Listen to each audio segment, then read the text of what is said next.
I'd like to call the Bristol Select Board meeting to order on February 13th, 2023 at 7:01 p.m. Review agenda for addition, removal, or adjustment of any items.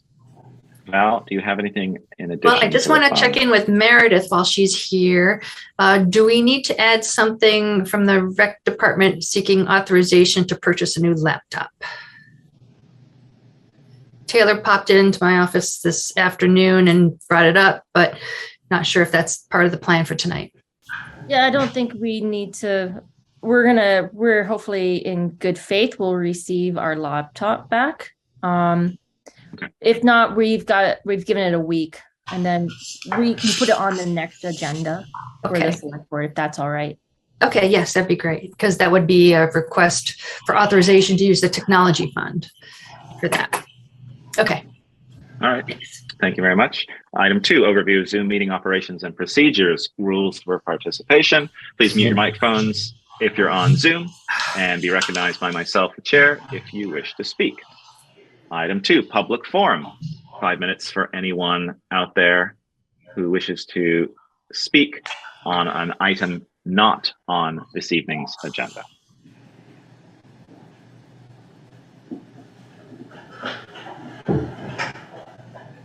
Okay, moving on. Let's move to item 3, department head roundtable. Let's start with Meredith in the recreation department. Well, we've been quite busy. We just finished up with Rusted Louise, not concert, but a Rusted Louise event on Saturday. It was well attended. We had 65 folks in there. The Holly Hall rental is happening. It's just every weekend somebody's in there. There's only a few days a week that it's not being used. So with that, I would like, just for my own self, is to kind of keep an eye on our spending for heating the Holly Hall.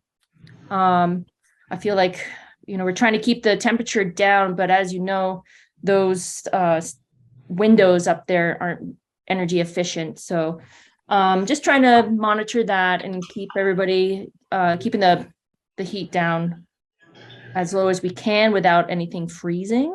Obviously, it's about 60, and I've put some kind of a thick felt blanket up in between the door, between the hallway next to the stage and into the hall, and that's cut down quite a bit of the breeze that's happening. So monitoring that, and I put a call into Vermont Efficiency so I could have somebody come out and just kind of give me a free quote on what the next steps are for that. But yeah, so the Holly Hall is just rocking. Even the Howden Hall is being rented out quite consistently. Programming is strong. Some of our summer camps sold out within 8 hours. We introduced the what can you pay? And that worked out amazingly. So the minimum was $25, and there were folks that paid $25, and there were folks who paid $50 to $75 more than what the actual cost of the camps were. So that was really exciting to see.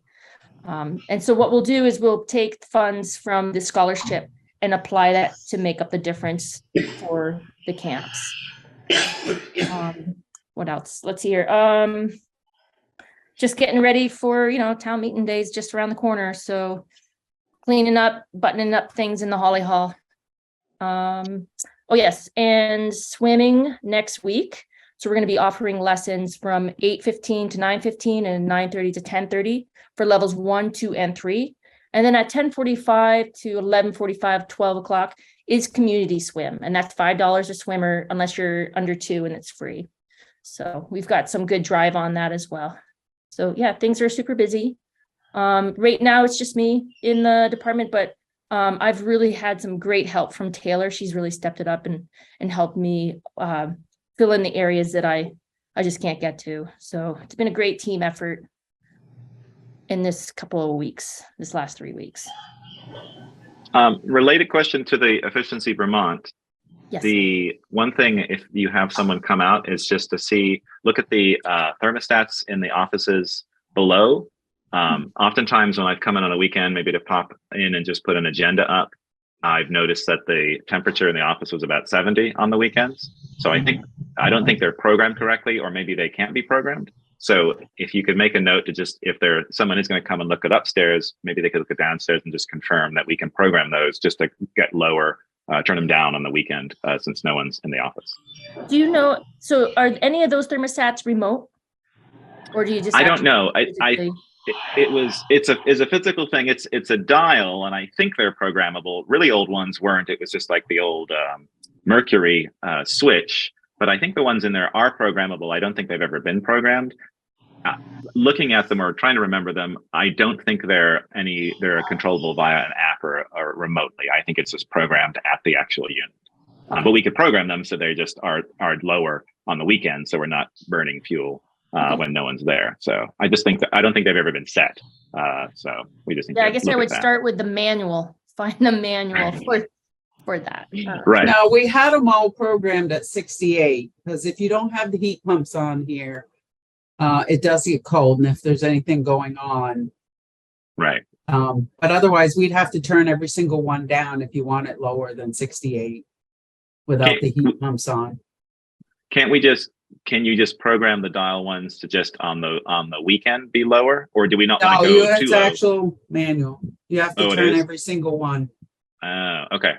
So maybe the next round of upgrades to the town, at least in those rooms, would be to get programmable ones that we could switch. But also, I don't want to go too low and obviously cause issues, because it is an older building. So there's something to look at, and maybe Efficiency Vermont person could look at that, Meredith. Great. Okay. Any questions for Meredith this evening? All right. Thank you very much. Let's move on to Sharon, Town Clerk. Okay, as Meredith said, town meeting's just around the corner. I got my ballots today. I have the Hannaford career ballots. I do not have MAUSD ballots yet. We do have the police department ballots. So as soon as I get MAUSD, I can start sending them out. I noticed Ian posted that people could come here and pick up town reports, which is not true yet. I don't know when we're going to have them, and I've already had some people come in to ask for them. Oh, sorry about that. I put this week. I was trying to be broad. Right. I think Greg said Monday or Tuesday. Yeah, we had 2 or 3 people come in already asking for them. So, sorry about that. Like, you have to wait. I don't have MAUSDs either, so some people are looking for that one as well. So we're moving along. We'll start as soon as I get the other ballot from the school, then we can start sending out absentee ballots. They're starting to call in more people to get ballots, so that'll be consuming up the time for the next couple weeks. It's a really short turnaround, especially for those people who live in Florida. So that's a big focus now, is the election. Do you have enough people for the election day? I don't know, because I also have to have people for town meeting night as well. Oh yeah. So got to reach out. I know some of them are in Florida, so I'll have to reach out. I do have some new JPs, so we'll see if any of them volunteer as well. Would you like me to, with regard to our formatting, do you want me to reach out to NEAT to discuss with them our ability to do the Zoom and then the live broadcast? If you'd like. I thought I saw him on here, so yeah, I can talk. He's done it in the past, but we haven't done it with Zoom as a secondary source either. Right. And it's complex in terms of setting everything up and doing the live broadcast and stuff like that. So, okay, I can reach out to Mary and Sean, and we can talk about that.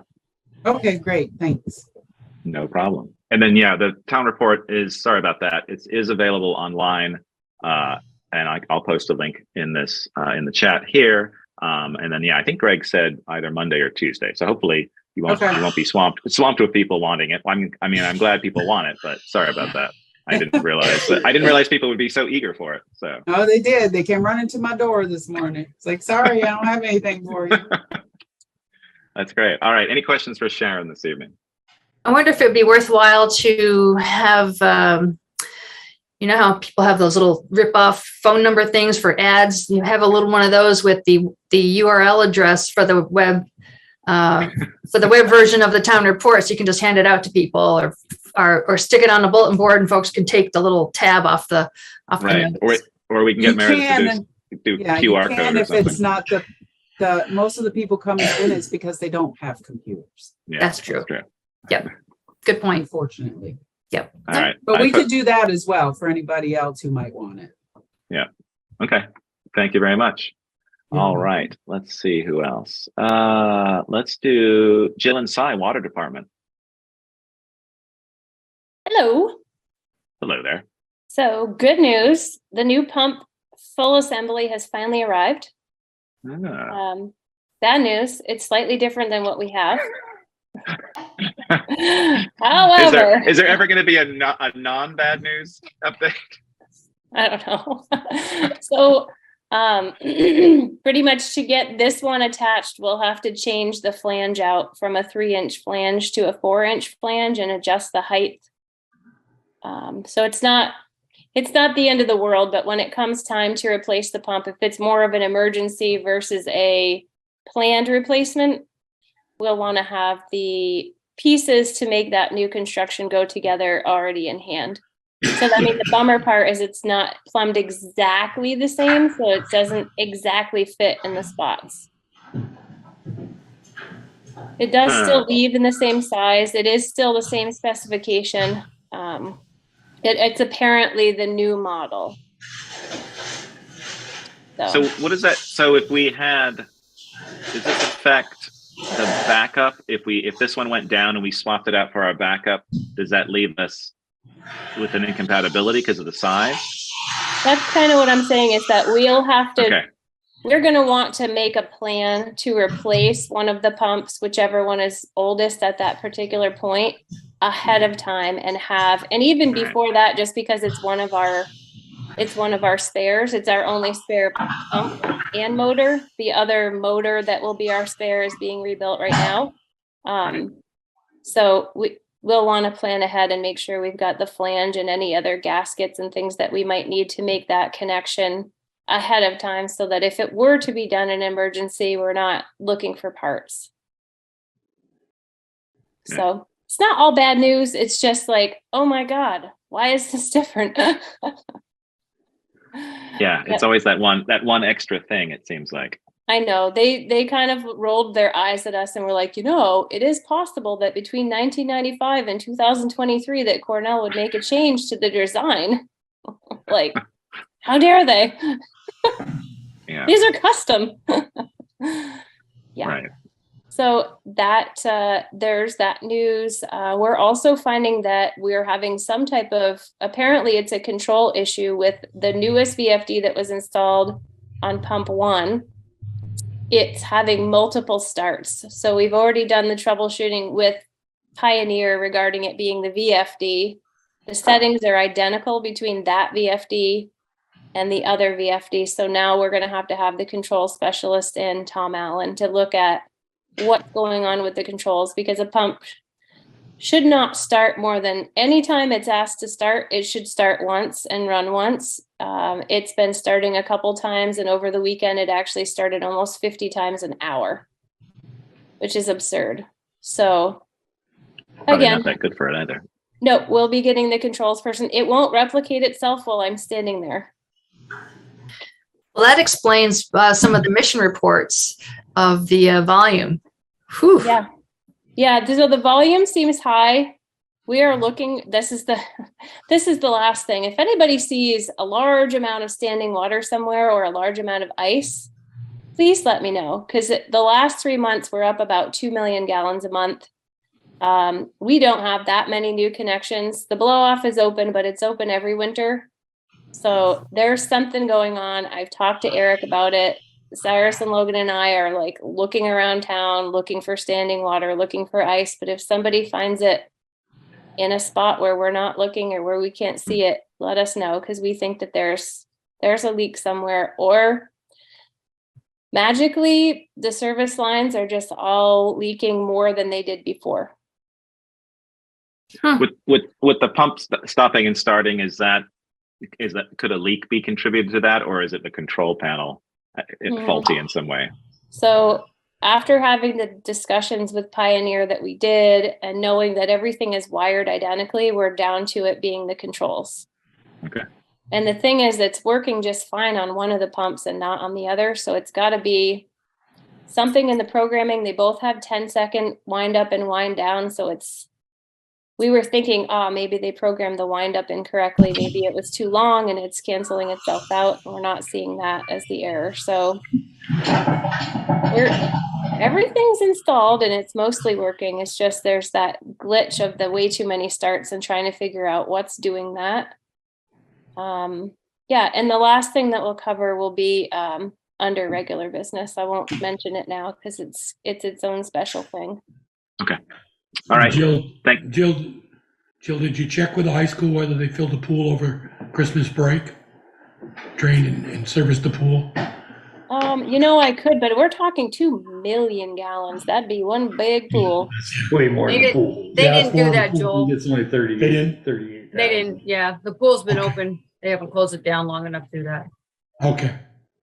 Yeah, if you All guys were a smaller water system, I could isolate different parts of the system and see when the flows go up and when they go down. But because you're such a large water system, if I do that and do intermittent shut off for sections of the town, I think people will freak out. So we're kind of going like that just keep looking for it. It's got to show up at some point. It's got to show up mode. Okay. All right. Any other questions for Jill this evening? All right. Thank you, Jill. I don't see Brett on. Is Bruce there? Yes. Nothing new. Thanks, Bruce. And I think that's it. If I look at my list here. Okay. Thank you very much, everyone. Moving on. I could give you a quick what's going on with Eric. Oh, sure. That'd be great. I know, Ian, that he had some trouble with the sidewalk plow this past weekend, and Yep. they finally got that rectified. It wouldn't burn off. It finally burned off, so they were able to use it. Great. One of the trucks has to go in for service, some warranty work. Some sensor is bad, needs to go in and be replaced. He's met with Pikes to talk about the paving he wants to do so that he can get some prices for that. So we'll have them. And his other big concern was, being they were out Saturday morning, ran into trouble with the garbage again. He was trapped in the garage for almost an hour on Saturday morning. Wasn't able to get in. Once he got in, he wasn't able to get out. So he kind of wants us to think about what we can do there to make that situation a little better. That would mean moving it somewhere else. Well, yeah, I know. And ever since he told me that, I've been racking my brain as to where else it would be convenient and where it would work. And we, the town, don't have any other property where I think it would be convenient and accessible. So if you got any ideas you can brainstorm on. I mean, it's a matter of getting a storm on a Friday night into Saturday morning that causes them to have problems with it. Like you said, through the summer, it's not an issue. It's just when we have a storm and they have to be in and out. Yeah. It's a rare occasion, but when it happens, it's not good. I guess the only other large area would be the school in terms of space, but oftentimes, depending on what's happening over the weekend, there's a lot of movement there anyway, potentially. Yeah, that's there's not a lot of space to do something like that, which has that many people coming in and out. What about the rec club? I mean, I know there's a lot of stuff going on there too, but especially during the fall. I guess there is summer. more space. Yeah. I wonder if they can go around the parking lot because they have that little turnaround, but Yeah. they're still, I mean, they still have athletic events there. Yeah. Not, I mean, not so much, obviously none in the winter on that Right. end. They do it on the north end because of, if they have skating, but Yeah, That's but a possibility. between 8 and 12 in the morning. probably not, Michelle, no. Yeah. What were you saying, Val? Well, I wonder if, since Stony Hill is still undeveloped at this point, I wonder if that far end of that site would be available, at least on a temporary basis. I know it's my understanding that All Earth Renewables plans to start construction in the spring, but I don't imagine there'd be a lot of weekend activity at that point. Right. Yeah, I mean, they definitely have the space. It's nicely paved back there, and there's a big enough area to turn around, things like that. You'd obviously run in when the Firehouse Apartments are occupied. You'd have people living there, and you'd have a lot of traffic coming down that road if it was set up there. But that is another area to think about. Yeah, It'd be super convenient for them. that's true. I mean, they ran All right. We don't own anything but the road there, though. That's, Right. Right. I mean, we'd obviously work with the property owners if we thought that Right. was a potential site to be able to handle this. They'd have to be willing to host it and all that business. Right. They ran into the same problem, and even the R&L had to move to elementary school, out back behind the elementary Oh, school right. on Saturdays. They ran into the same problem with. Well, that's not an only option fire- for us too. Yeah. Is the elementary school.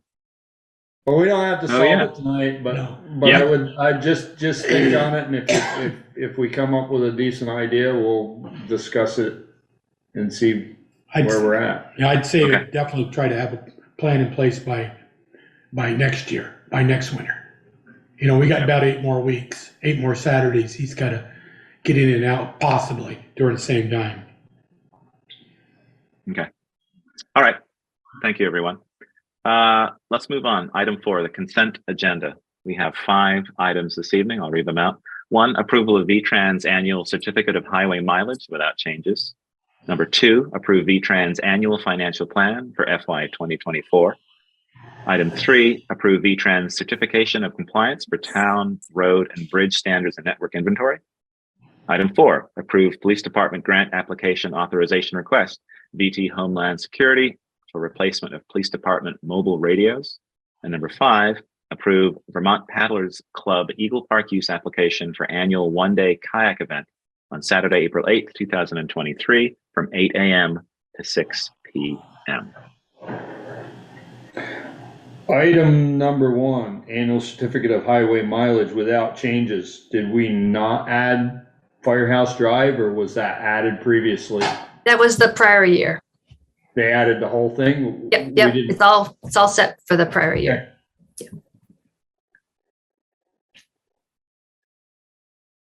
And just number 4. Yep.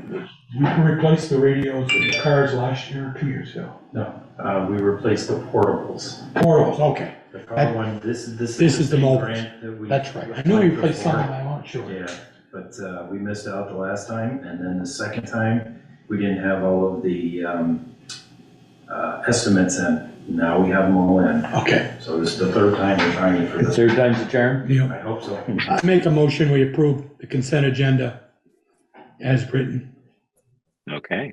We have Second. a second. All right. Motion and a second. Any further discussion?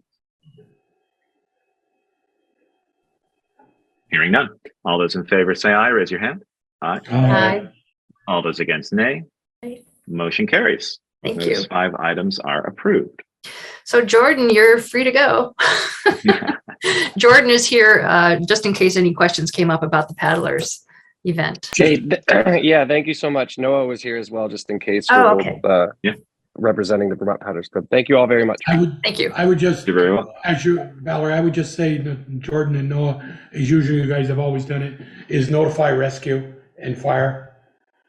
that Yes, absolutely. they're up in the water, so they'll have a kind of a plan in place if they get a call.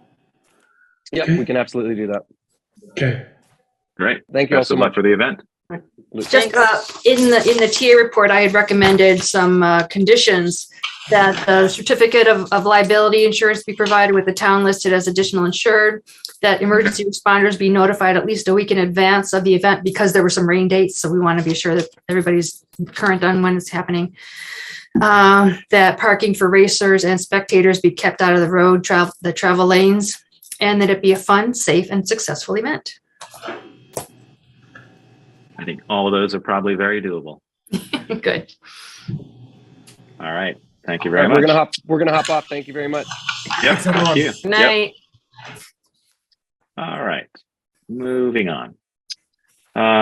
Item 5, regular business. Number 1, consider the opportunity for DWSRF funding for water service line inventories and next steps.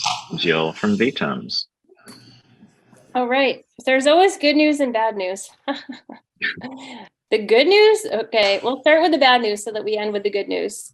The bad news is the lead and copper rules are changing, and the state lead and copper rules are changing with them. And part of that is that they're requiring a lead service line inventory be done for every single water system in the entire state.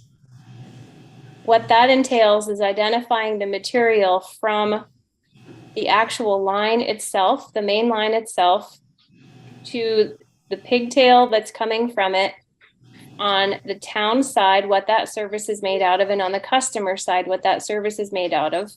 The town of Bristol has about 650 of these. There are records on some of that material. There are lots of drawings, lots of records, and many, many homes that will need to be entered in order to complete this. So bad news is it has to be done. The deadline is October of next year, and that's a deadline. That's not like wait till then to get it done. It's if you don't have it done by then, there's probably going to be an issue. The good news is it's actually funded. So the state of Vermont decided to take part of their drinking water SRF fund and allocate up to 100% of the first $100,000 for municipalities that qualify financially, and up to the first 100. So the town of Bristol is eligible for $91,000, well, 91,000 something, 91,000, just over 91,000 of grant funding. So I've spoken with Amy, who runs the drinking water SRF program. She is the same person that runs the drinking water SRF program. So when it's a construction project, it has to meet that March 1st deadline where those applications go in. This is different. It's a different application. It can go in whenever to go through the program. It's simpler. It's more like a step 1, and it is 100% forgivable. So I am asking permission to apply for this 100% forgivable loan, which is a grant program for you guys, and to do the work of getting this entire inventory filled out. Jill, are you going to be able to do it by then? Like, are you going to get it all done in that time frame and for that amount of money? We're pretty good at being efficient. I don't see why not. You said October of 23 or 24? 24. So it's about, 24. We're in month 2 right now, and that's month 10. So it's a year and 8 months away. Is every town in Vermont doing this? Every water system, it's worse. Every water system. Water system. Okay. Yep. Pine Street will be easy. I know which ones have been replaced in the last 6 years. Well, at least, I guess we'll have Pine Street, every line going to the house going to be copper then, right? I hope so, man. I really hope so. Are they asking us to change galvanized lines, or are they only interested in lead? Both. So here's how it is that we have to literally identify all of the materials. And if we say unknown, there's punishment for that. So I've been to 2 trainings so far, and it's to get it as absolutely accurate as possible and have the least amount of unknown as possible. So I kind of see it as going through the records first to see everything that we have on record, going through any service line replacements that we've done in the last 6 years, because we know what those are. There's literally a line for every single service on the spreadsheet, and it's asking for GPS coordinates, it's asking for line materials, it's asking for lead-in materials, and then kind of going from the most information that we have all the way down to actual asking each customer what they have if we don't know what they have, to actually doing in-home visits to identify the material on the customer side. You might want to just do in-home visits so you can confirm yourself. That's kind of how I feel too. Yeah. There's a particular substance we can put on the line that if it's lead, it turns a particular color, which is super helpful. If it's lead, are they going to make the homeowner replace it? So that's the next step. So this is what they're calling step 1, which is just identify everything to the best of our ability and certify that. Step 2 is to actually like start making Stir in the pot. We actually have to submit with it a plan of action of what we think we're going to do to start replacing the areas that are of an issue, which for the town, there's a lot of galvanized lines out there, and there's a lot of lead lines out there. So, so the state's saying they don't want galvanized or lead lines. I mean, I understand the lead lines, but they don't want galvanized lines either. So they want, basically, they're ultimately going to force them to replace.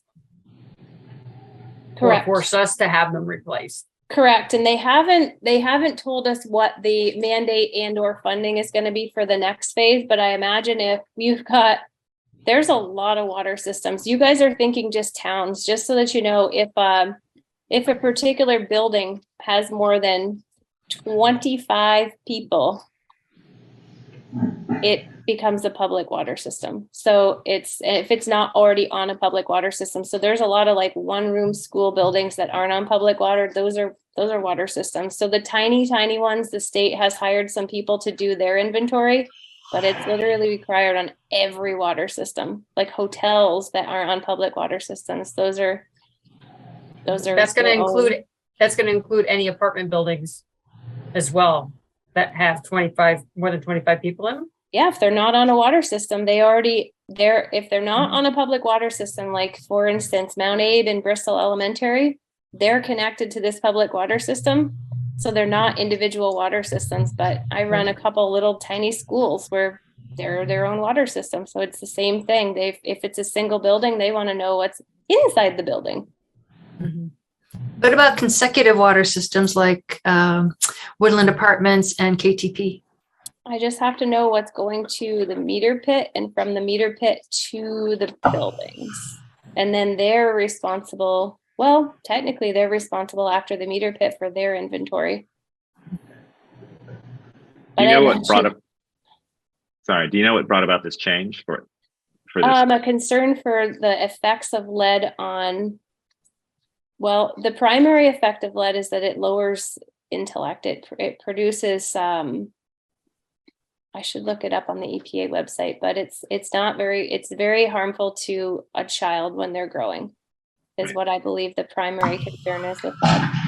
And I don't know, I think the other issue is that at really high levels, it can create a heart issue. So it's not really a drinking water. Yeah, and newborns and pregnant women for lead can have it. Yeah.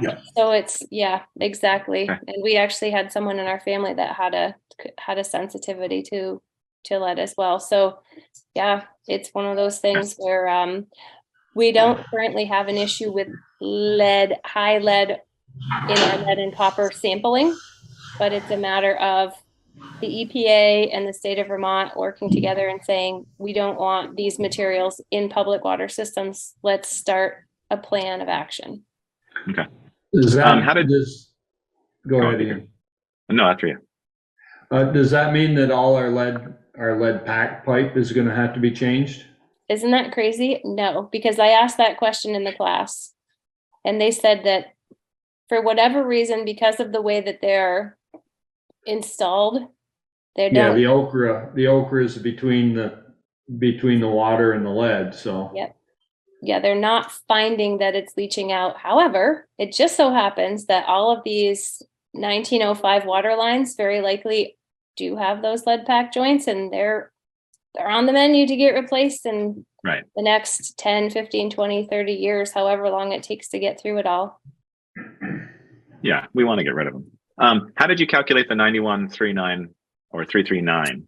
I did Is that- not. So the state of Okay. Vermont calculated it based on the size of the system and some particular formula that they have. So you guys have the income eligibility for the grant, and you have the population size for that size of grant. There are other communities with very high income that get 0% grant, and they absolutely have to do it. And there are other systems that have the same income eligibility as you, but it's 100% up to 100,000, and then 50% from there if they had the income eligibility. So you guys were in what I would consider the sweet spot, that it's 100% grant. Up to 100,000. No, yours is literally limited at 91. But if actual cost exceeds 91. Okay. Yeah, Jill, don't exceed 100,000, and then we're set. I was gonna say we have labor rates with you already, and Right. It's just the thought is if we want to get this done ahead of the October deadline, we've got to get cranking, and to get cranking, we should get you guys some free money. Yeah, we like free money. Okay. So Joe, if they've calculated us at 91 and change, whatever. So if we happen to go over that, they're not going to cover it at 50%, are they?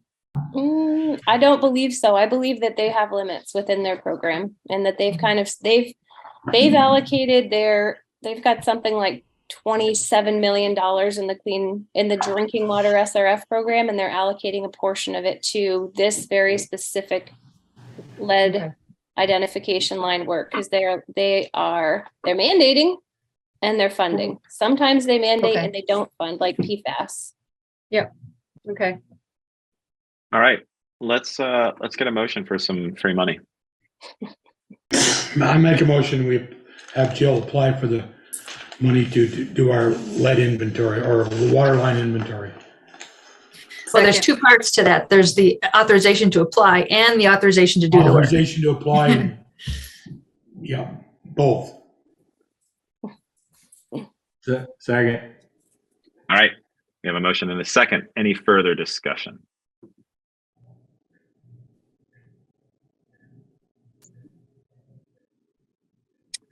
For this, VTUMS would handle everything? Would you subcontract out depending on size and scope, or you haven't looked at those details yet? We should not have to. I mean, we have enough staff and the materials to be able to do it. But I don't know, we're just gonna have to see how far we can get with the budget. There's this little teensy part of me that would love to be able to actually vacuum down to a couple of these curbs and say, what's in there anyways, instead of just looking in somebody's basement and at a drawing from 1930. But, if we can get through each phase of, look at all the records and then look in all the basements and we're not out of money, Yeah. we can get even more specific about what the materials are and where they are. What's your percentage that you know already?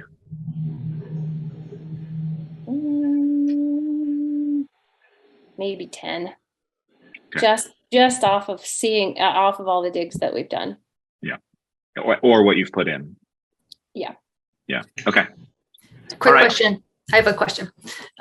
Jill, do you anticipate any need for mapping, putting any of these things, the lines on a map, GIS mapping services? That's not part of this phase. We do have to put northing and easting, which are just like where it is physically, but there's no need for GIS on this. I honestly think if the state wants to put it into their GIS maps with their software and their staff, then that's probably what they're going to do with the spreadsheet, is upload everything. But that would make it significantly more expensive. Okay. Any further questions? Hearing none. All those in favor say aye. Raise your hand. Aye. All those against, nay. Motion carries. All right. Thank you, Jill, for doing that work. You're welcome. Thanks, Joe. See you guys Night. later. Yep. Have a good evening. You too. All right. Moving on. Item 2, consider proposed updates and revisions to the revolving loan fund, RLF policies and application documents. So All right. posted online were various documents that have been at different stages over time. I think the last time it was really reviewed was a year ago in September of 2021. So yeah, the goal is to bring these documents up to date, hopefully streamline them, and make sure that they reflect our current needs, current priorities, and address the anticipated needs for the community. All right, so let's take a look at, I'll share the live documents and we can go through. So we've got 3 main ones. We have our checklist, which is quite short. We have our guidelines, and we have our information for applicants. So let me open up the checklist first, just to do a quick peek at that. All right. Share. Peter, Joel, do you have copies in front of you of the 3 documents? No. Okay. That's all right. Let's get this shared. Where is it? We did these. These are the consent agendas. All right. Okay, how does that look? Can you make it a little bigger? Sure can. How about that? Yeah, that works. Okay, so this is our checklist. This is our shortest document. We've got Michelle's comments, and I've got a couple as we scroll down. I got to make a quick phone call. I'll be right back. Okay. All right. So let's take a look here.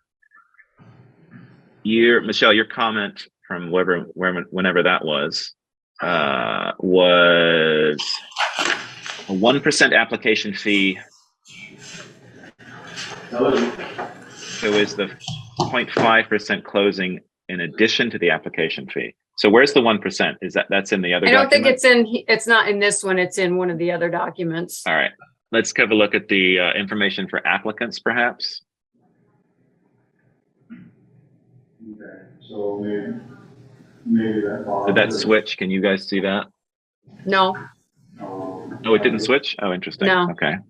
Well, that's annoying. I did get. All right. Well, let me take a look at that. You hang tight for a sec. Yeah, we can just make a plan to check back, cross-reference that later. Yeah. Okay. I mean, All right, I let's would think that Fred would know the answer to that, and I'm pretty sure it's probably 2 charges: the application Okay. fee, and then the bank or whoever charges a 0.5% closing fee. Right. Okay. And we might want to revisit all of those things anyway. Right. And I have a question. Today when Valerie and I were talking, she said this could be for more than just businesses, but this checklist is still geared just for businesses. Right. Correct. Yeah. In the other documents, which we'll see, it's been expanded on a little bit in terms of what the money can be used for. Right. Yeah. Sharon makes a good point that these documents don't really accommodate non-business applicants or just a broader variety of applicants. Okay. Well, why don't we, since this is sort of, I think we need to start with the other ones first, perhaps.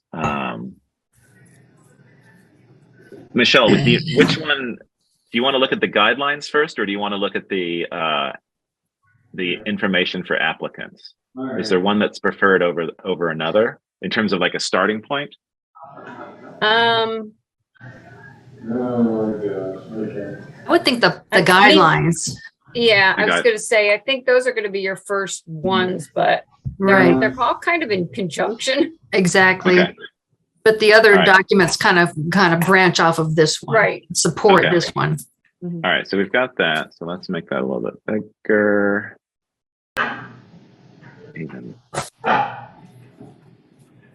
right. Okay. this gives us a little bit of history on it. And if I could offer some additional history, the original source of these funds was from a UDAG grant back in the 1980s from a federal program, urban development. I forget what the term means, but urban renewal, basically. And that program doesn't exist anymore. And a lot of the restrictions that this program was originally framed with don't exist anymore. This money is now completely the town of Bristol's to do what it wants in terms of policies, eligibility, criteria, anything like that. The town, in theory, I don't know this for sure, but I don't think the town wants to do this. But I think, in theory, the town could even dissolve the loan fund and repurpose the funds to something else. In other words, it's that much of the town's own assets now. It's not under anybody else's umbrellas at this point. Okay. All righty. Okay, so we got a comment from Michelle with regard to adding renewable energy equipment. We need to indicate with regard to solar that it's been installed on a residential property, not from a community project. Oh, I see. Okay. So this is the revised sort of eligible activities. And if I could step back also for context, the original guidelines were based upon those original urban renewal, urban redevelopment types of requirements, low and moderate income housing, job creation, renovation of existing housing units. But they've focused around affordable housing and job creation. And there's been discussion more recently about broadening those criteria to include energy efficiency projects, weatherization, disaster recovery. So we'll find that as we think of those things, some of these guidelines just don't apply, don't fit. Well, I think part of this too is I'd like to have some information about what other towns who have revolving loan funds, what they're used for. So there's a few points here. One, I don't think, as Fred has stated in the past, I don't think enough people know about this. Right. And then the people who are told about it or who find out about it generally are new business owners who are looking to have supporting funds for a new business venture. And that's what the majority, if you look at our loans, that's what the majority of them are. Some had used it in the past for starting their business. Others were already established businesses that maybe needed extra funds for moving or something like that. But most are for new businesses. And I don't know the full history, but I'm not sure some of the other things described. I don't know if it's ever been used for that. But I'd like to find out. It's been used for anything but businesses. Right, but I'd like to find out, are people saying like, go on. We did some home improvements after the 04 flood.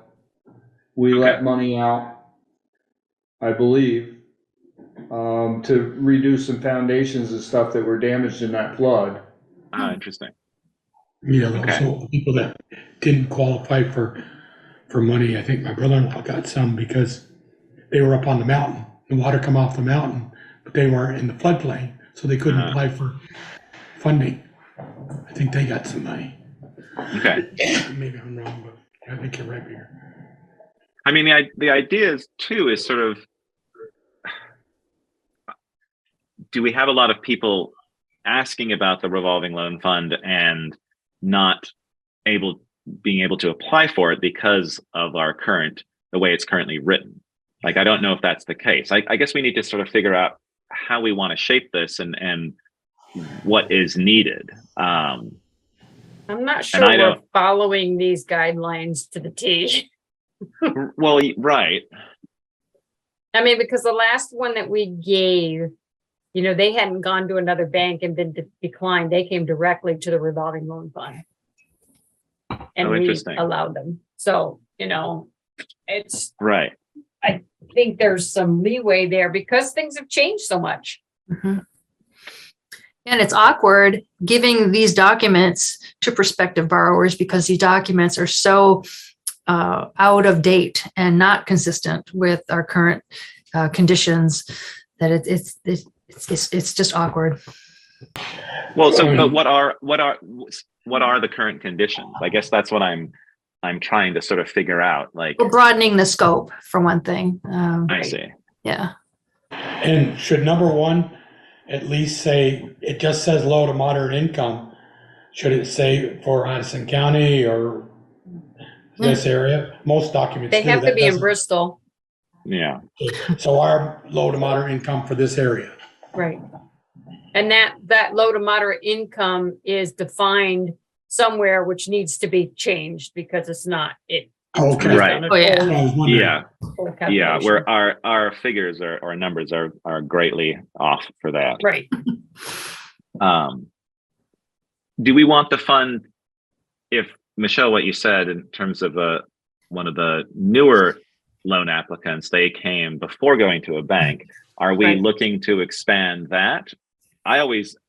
To me, the revolving loan fund was always told to me that it was something that you did after the bank. But are we looking for people to come to us before a bank now? Do we want that? Do we want to discourage that? Or how do we want it? I don't know the specific answer to that, other than the fact that by them, I don't know that we're encouraging it or discouraging it. I mean, I know that the policy says they have to go to a bank and be declined from the bank first. We did not make them do that, just based on the business plan they had, whatever. But I mean, by them coming to us, depending on the amount of money, I guess, we at least have first priority interest on something instead Right. of third, fourth, or fifth.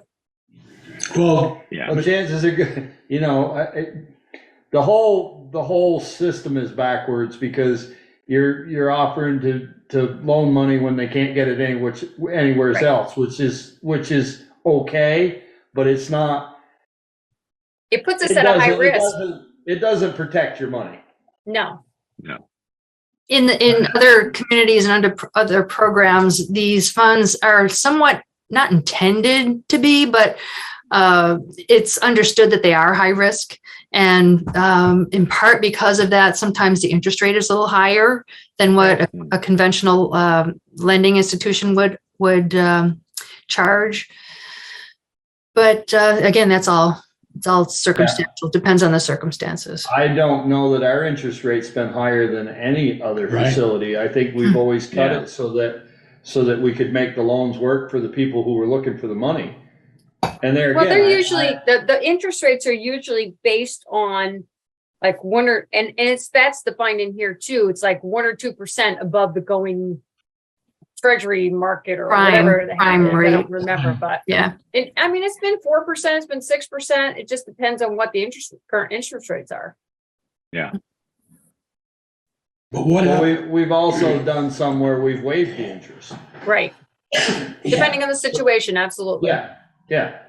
Mhm.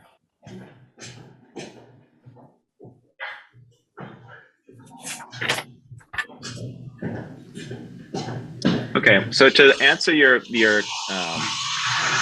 renewable, your community solar project question, I do think. Well, I mean, I guess depending on the town's layout and what the solar projects are, there's not going to be many more community solar projects happening. Mhm. So I don't know if that's a particular thing we need to address. Mhm. Well, I get part of my question here too, Ian, was like, okay, if somebody wants to buy solar from a community solar Yeah. array, will they allow them to use this money for that versus an installation on their own private residence? I didn't know if there was a difference in what they're saying in here. So I guess for me, you'd have to be buying the equipment as opposed to buying into panels that are sitting in another town in Vermont that are connected to Green Mountain Power. And I think we've covered that really with sort of the weatherization and installation of renewable equipment as opposed to, buying shares to solar equipment. I do think with the huge push for renewables and for weatherization at the state level, it's good for us to have those things in here. It'll be interesting once these are rewritten and we sort of advertise this more, how many people take advantage of that. I mean, I know just a few years ago, the weatherization part was the hardest thing to get money for. So it would be nice to see the funds, and it's not a tremendous amount of money. So it seems like this would be a useful pot of money for people to dip into at a small percentage rate to be able to cover those things.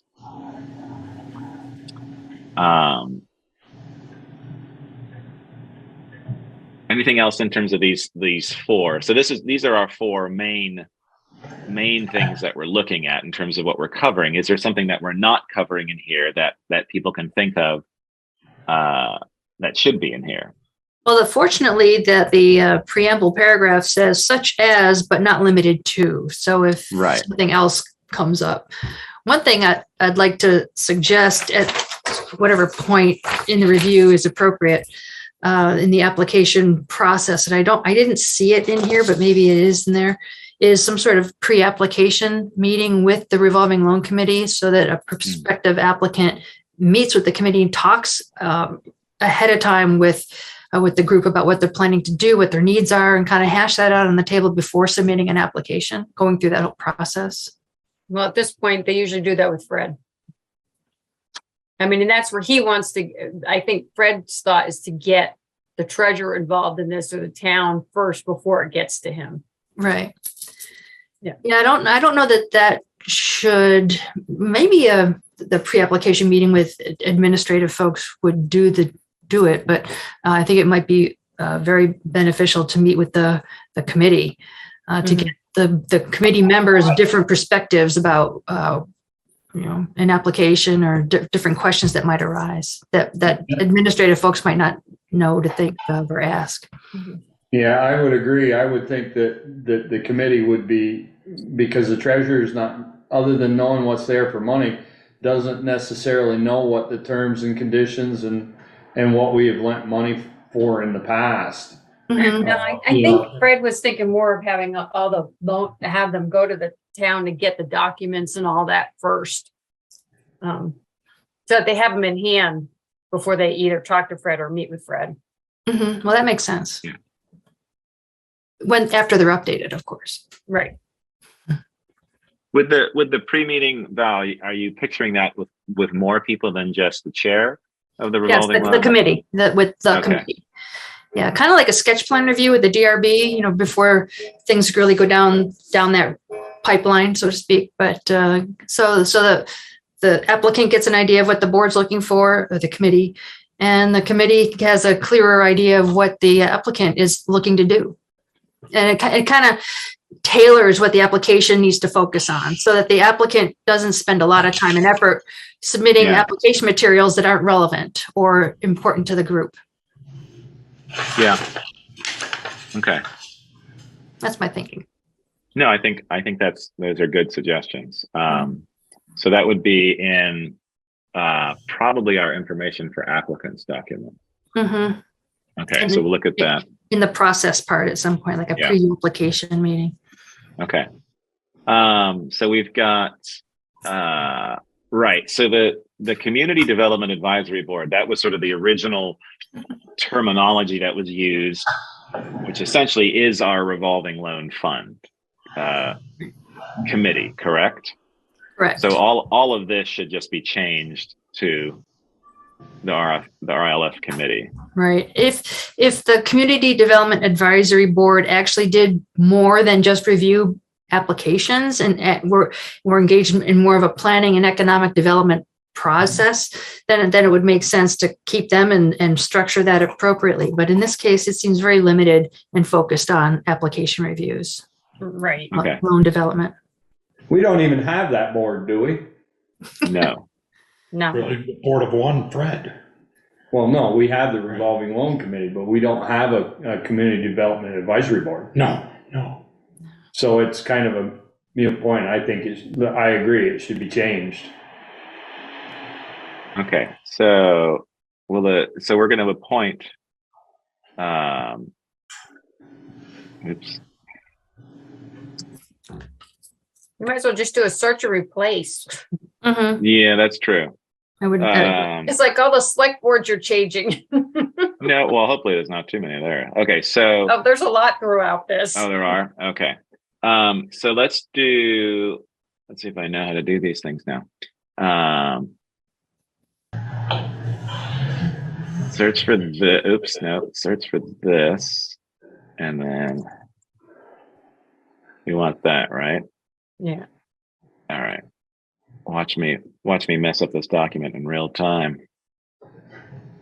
Well, you want to get Yeah. rid of the CDAB too at some point, because CDA, it Yeah. changes from Community Development Board to CDAB. So you want to Okay. change that Yeah, to I'll RLF. do. Yeah. So let's Yeah. replace all. Look at that. Only 2 replacements. What's going on? No, that's because All right. they went CDAB. No, I know. I'm getting there. Okay, so then we're going to be CDAB to revolving loan fund. Michelle, Committee.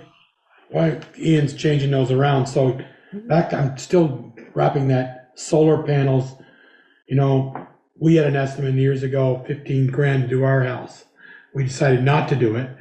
But so if I came and said, I've decided to go 10 through the revolving loan and buy some that down in the landfill that became available a few years ago, then if I didn't pay that back to the town, how does the town get their money back?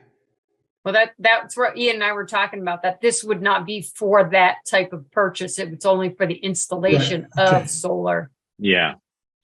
Yeah, I Not think the covering purchase that where of it's, yeah. Not the purchase of solar, but the Not the installation purchase of solar credits, but the purchase of of solar the panels. equipment Yeah. itself.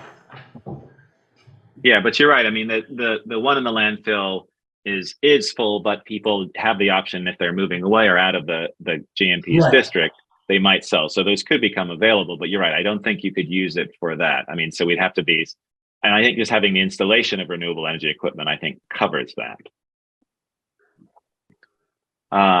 Okay, so we've got revolving loan funds, revolving loan committee. Val asked, why eliminate the 3-year term?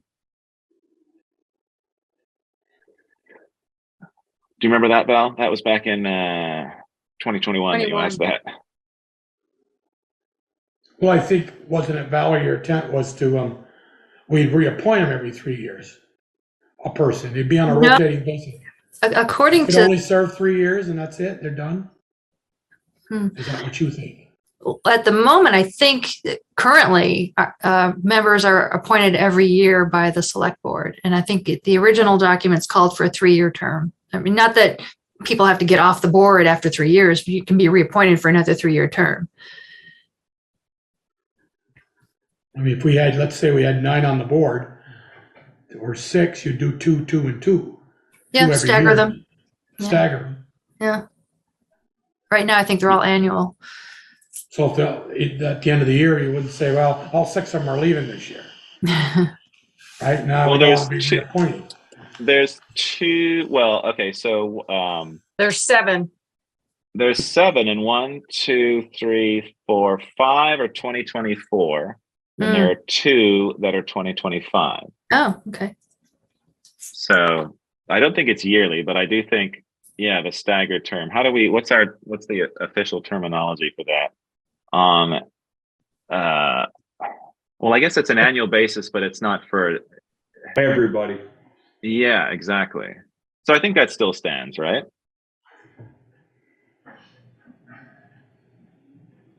Well, do you put Valid. in there a 3-year?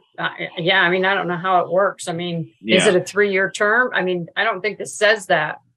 It's either a 3 or a 2. I don't think any Yeah. like the 7-person committees. It's either a 3 or a 2. I don't think there are any Yeah. ones apart from additionals or Mhm. not additionals, whatever the terminology is for that is.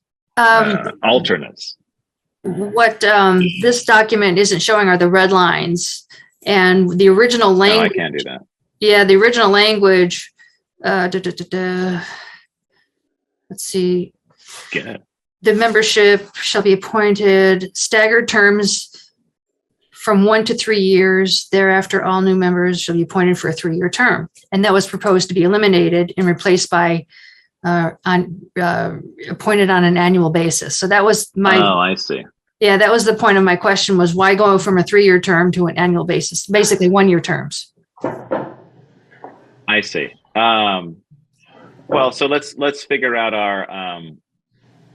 our terminology then. What did it Pointed say? on the staggered term. She said staggered term. Mhm. One or You one or could three. put Is that what you said? based on their term, at the end of that, after select board, based on Oh, their yeah. term. Yeah, but what I'm saying, Peter, is in this document, we don't have term defined, like Okay. who's a 3-year term, who's a 1-year term, or who's a 2-year term. Aren't they all 3-year? They were. After the inception of the committee, they were all supposed to be 3-year. Right. Okay. So it would mean Well, then I whenever would they stagger it. were I would do 3-year and 2-year, and so we just need to specify, 3 if it's 7, 3 2 years, and 4 3 years, 3 years. right? and then you got to decide who has what term. Well, you just read us. Oshkosh. You just read us the 7. You said, well, 3 were in 24 and 4 were in 25, or vice versa. Right. So we kind of have that. We We just do need to know. spell it out. We just need to spell it out in here. Mm-hmm. Better than I've written it here, though. Val, what would your suggestion be in terms of just making this? I think it can be simpler than what you read out previously. I'm not sure why change it, basically. Keep it at the staggered 3-year terms from 1 to 3 years. Initially, when they were initially appointed, it was staggered 1 to 3 years. Thereafter, it was 3-year terms. All So right. does that How do mean I- there were some appointed 1 year, some appointed 2 years, some appointed 3 years? Initially, Right, and then So they I were, would just- right, then the Yes. next time they were appointed, it was 3 years. exactly, Yeah. They're all 3-year terms. So they're all according to- 3-year terms. right. I kind of like having some durability with the committee membership, so that you don't have regular turnover, because you want some institutional memory with the group. All right. How do I get back to then what how are you seeing though? Well, I guess, what you just I mean, read? Ian, I wouldn't even I would say by what you have, it said by the select board based on, let me think about this. By the It's in the select PDF board- version, if you want to go back to Okay. that. But All right. you don't have to futz. I don't recommend spending time on the wordsmithing of it right now, as long as we capture what we're trying to do. Right.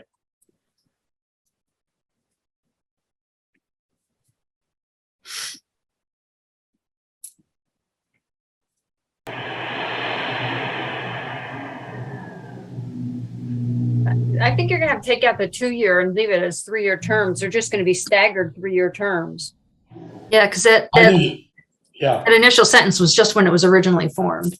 Right. Okay. So, all right. So it's each term is going to be 3-year. We're not going to Right. do I a think 2-year and a 3-year. could say No, it's annual just gonna be a basis by the 3-year. select board Just keep it Based on their based term. on staggered 3-year terms. Okay. All right. Done. Woo. Okay.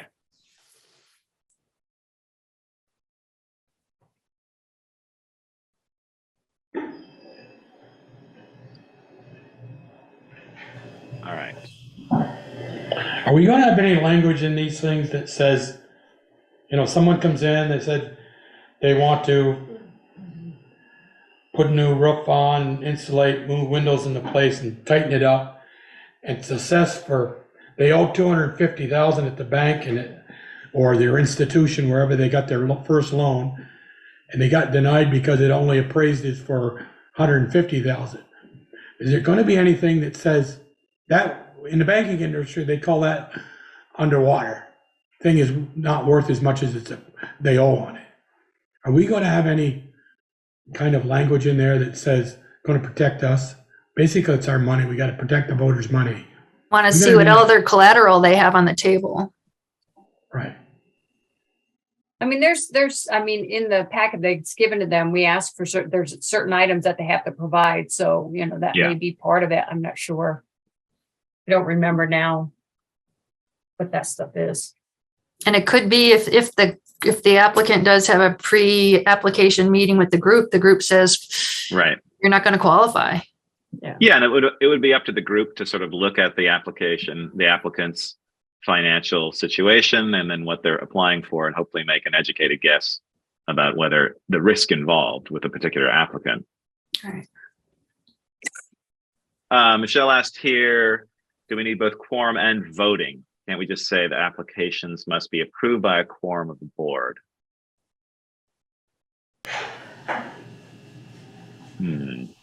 I mean, do we usually have voting and quorum? I mean, No, No, and it's usually, you have to you need a define. quorum to vote. Well, you have to define whether it's a quorum of those present and voting or a quorum of the whole board. Right now, with the select board, for example, it's a quorum of the whole board, not just those present voting. So with a 5-member board, you need 3 to vote, to pass something.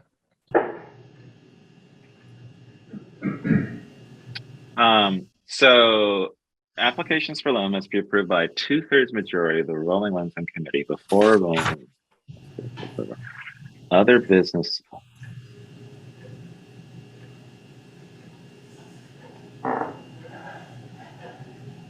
Right. So why do we have both there? Right. That is confusing. it just confused me because it's like, okay, if you have a quorum, that's 4 members. What's 2/3 of 7? 5? Right? Yeah. Can we just take out F and just have it so it's the voting? Because the voting seems to make it quite clear. Well, the problem would be is if for some reason we only have 4 people present at a meeting, then you can't vote unless you get somebody else to, one of the other members to approve it. Right. So sometimes that might mean you can't vote that night. You have to do it via email or get somebody else's input. I mean, that's the only thing I could think of. But it's like, you're saying it needs 2/3 majority, but then you say a quorum is Of those members present, though.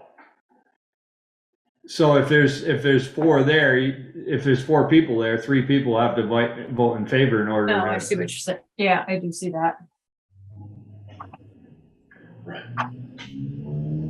Okay. So But do on we the still other need the hand, but on the other hand, do you want a 7-member board and only 3 voted for it?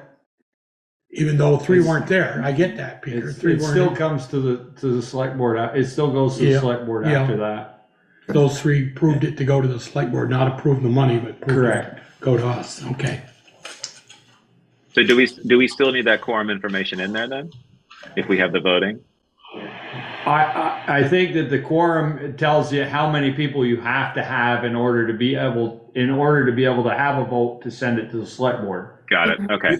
Okay. Yeah, Yeah. 2 people show up. That's not a quorum of 7. Yeah. I mean, they need at least 4 people in order to conduct business. That's what Okay. their quorum is, which isn't 2/3 of All right. of the 7, but it specifies what they need in order to be able to move forward. Mhm. Yeah. Okay. So, but that means like, okay, say you have 4 members at a meeting, 3 of the 4 can vote to move it on. Correct. Correct. Is that right? Okay. Okay. All right. Now I guess that makes Whereas sense. if everybody was there, it'd take 4. No, it'd Right. take 2/3 Or take majority. 5. Take Yeah. 5, yeah. Okay. Okay. Now, I want to throw a wrinkle into that. If there were only 4 in the meeting, but 3 called in, said, I can't make it, but I've read the document and I don't approve of it, is that eligible? They're not at the meeting. Yeah. I would think if that was the case, that it probably would be discussed further. Right. I don't see, I mean, it's no different than this board. If we have something that we know that somebody has an opinion on, we don't run it through the night they're not here. Yeah. I mean, I was going to say, if there's 3 of them that have concern, chances are there's probably going to be more than 3 that have concerns. Yeah, All right. but the quorum could be in person or Zoom. Yeah, absolutely. Oh, That yeah. could be, Yeah. and that could be okay, okay.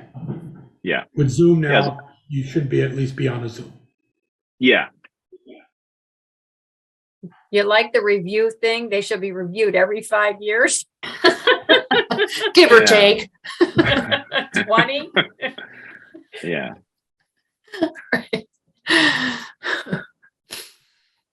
Oh, my.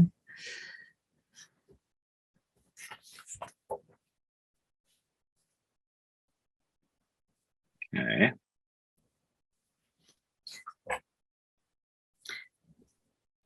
Should Anything it, in, well, Go on, Val. should it say should rather than will? Because what if it doesn't get reviewed?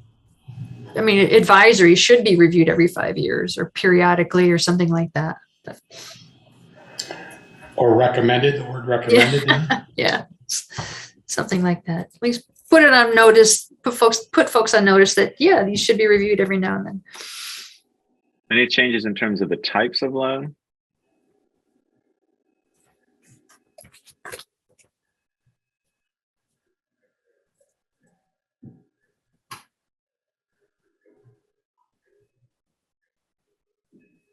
And we've done all of those, so. Okay.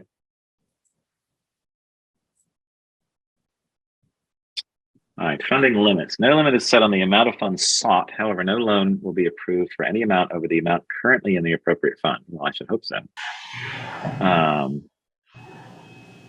What's your comment here? We did this for CMOS recently. Are we just covering our or should we say at the discretion of the CDAB or the RLFC? Where is this? Oh, it's here. I assume it's approved loans. Approved loans may be issued in conjunction with VEDA banks or other lenders to complete project funding. Note, the Bristol Revolving Loan Fund is not intended to act as a primary source of funds when a borrower has access to traditional lending. Yeah, I think that's absolutely true. I think I think we want to keep that. This requirement may be waived by the Revolving Loan Fund Committee. It will be noted in the minutes. Okay. So I that's what think happened. I added that last sentence. Okay. Because if Okay. we choose to not to give it without them going to a bank, at least we've covered up. Yeah. Okay. And that's what you said we did with the last one, right? Right. Okay.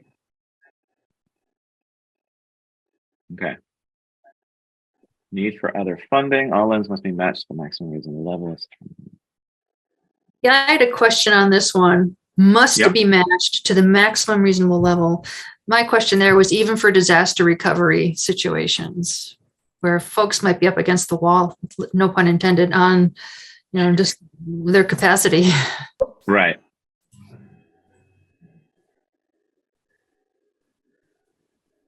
So do you want to change must to something less firm? I don't know. Is recommended? Should? Meaning that whatever we're going to loan them, they have to match those funds somewhere else. Is that what that says? It says must to the But that's Right. what I'm saying. They have to have matched funds for Right, I mean, it's- equal to what we're giving them. Doesn't, Is it's that how not you- defined. Whatever the maximum reasonable level is not defined. At least not here. But is that how it's happened in the past in terms of they've come and they're putting in as much as what they're borrowing from the revolving loan fund or more? Or the value of the assets they have already exceed what? I think exceed what Yeah. they're asking. Yeah, it's not really clear what the match is expected to be. Collateral. See, well, it says cash saving, donated labor, equity in buildings or machinery devoted to the project. Right. I see. Yeah. Or loans from other sources will be accepted. Right. Acceptable sources. Could it be the land that they're going to put the building or the house was on that got destroyed? I mean, doesn't say anything about land. It just says cash saving, donated labor, actual buildings or machinery. That's because this has been focused on businesses, Yeah. not personal. Right.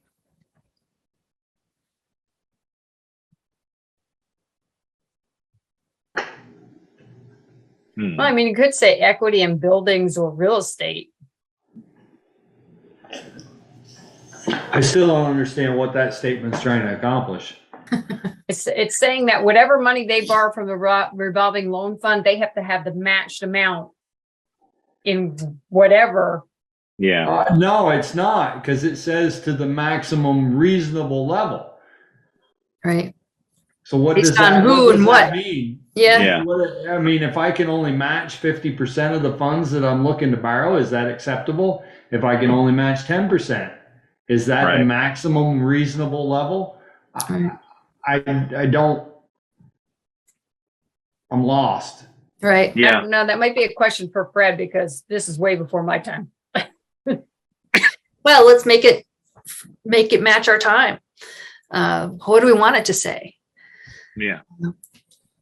I don't know what the purpose of it is. Yeah. Or maybe a statement saying that loans, it's desirable that loan funds be matched with Hmm. other sources, but maybe not a mandate. Could you put the word should instead of must there, Valerie? That would help.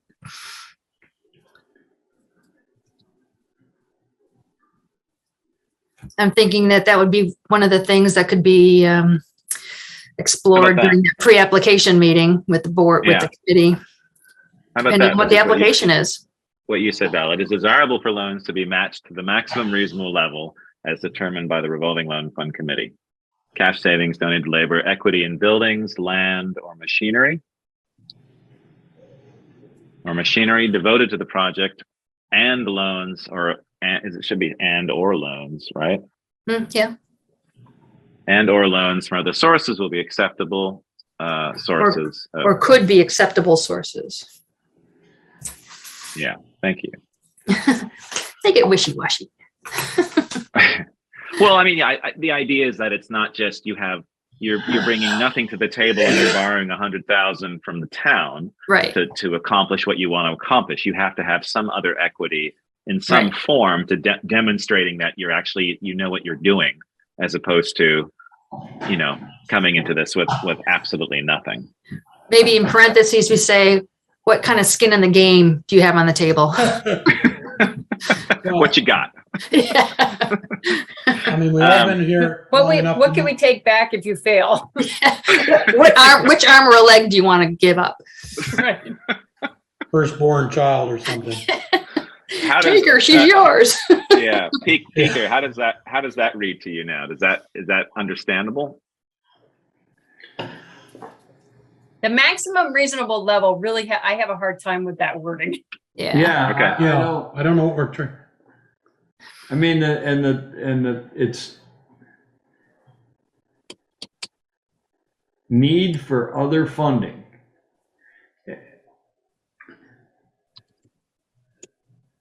As I have to step away for a minute, I'll be right back. I do too. I'll be right back. Excuse me. I've been waiting for the right moment. Hang on. People are dropping like flies here. Well, if it's not need for other funding, it would be No, I'm just trying, I mean, that's the heading, so. Can we improve the heading to then make this a little bit clearer? What is need, I guess my question is, what is need for other funding? What is that? Well, Does that mean that I'm looking for other funding for my project? No. And it's essentially saying you should have other types of funding before you come to this. Yes. Right. So do we need to change the need for other funding where it's sort of like, or is it just funding requirements? How about that? If it's funding requirements or, revolving loan fund funding requirements, something like that.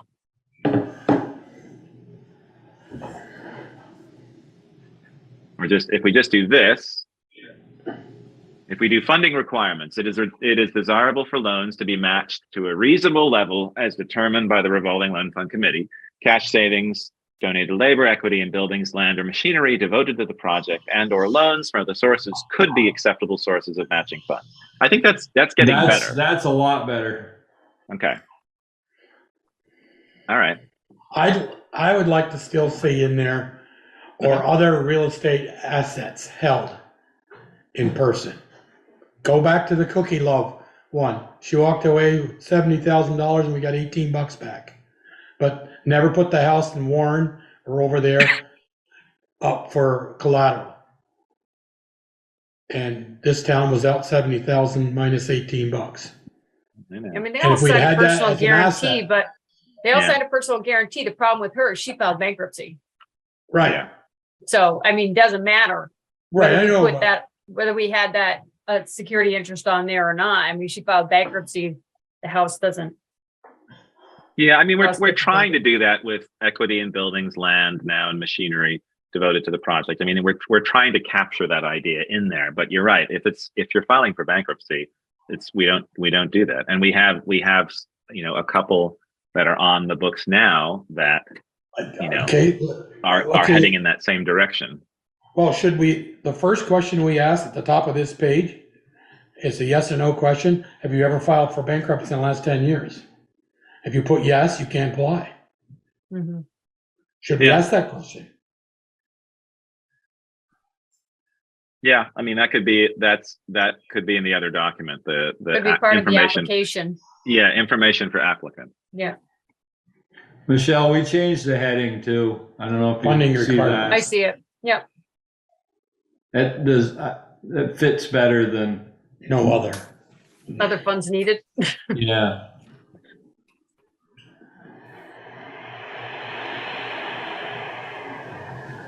The last 10 years, Joel, for bankruptcy, Well, something. something like that. Okay. All right. When we get to that, we can do that. All right. Anytime you go for a bank loan, one of the first questions is, have you ever filed for bankruptcy? Okay.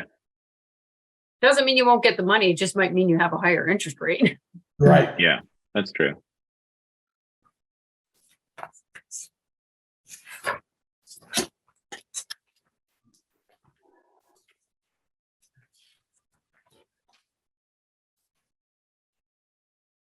Okay. At what point does the application fee get discussed? I don't see it listed. Oh, it's in somewhere in here. I'm not really sure. I'll go back up in a sec.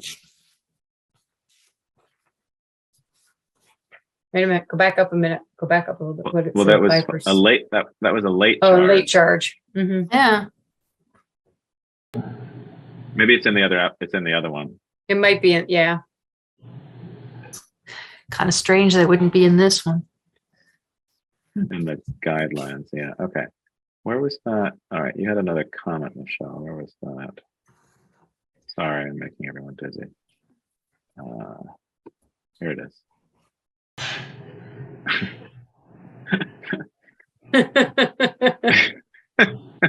I like you're catching things after the fact. All right. Reference deed so evidence of ownership. Page number Bristol Land Records. If the building is not owned by the applicant, provide notarized permission of owner to undertake improvements. CMOS. CMOS. I don't know. It's the Cool Motion Outdoor Chris's Sports. place. Oh, okay. Yeah, it's just shortened to CMOS. Yeah, because they didn't own the building, correct? And then Right. they're doing updates to it. Right. Okay. All right. Anything else in here? I don't think you had any more comments on this one.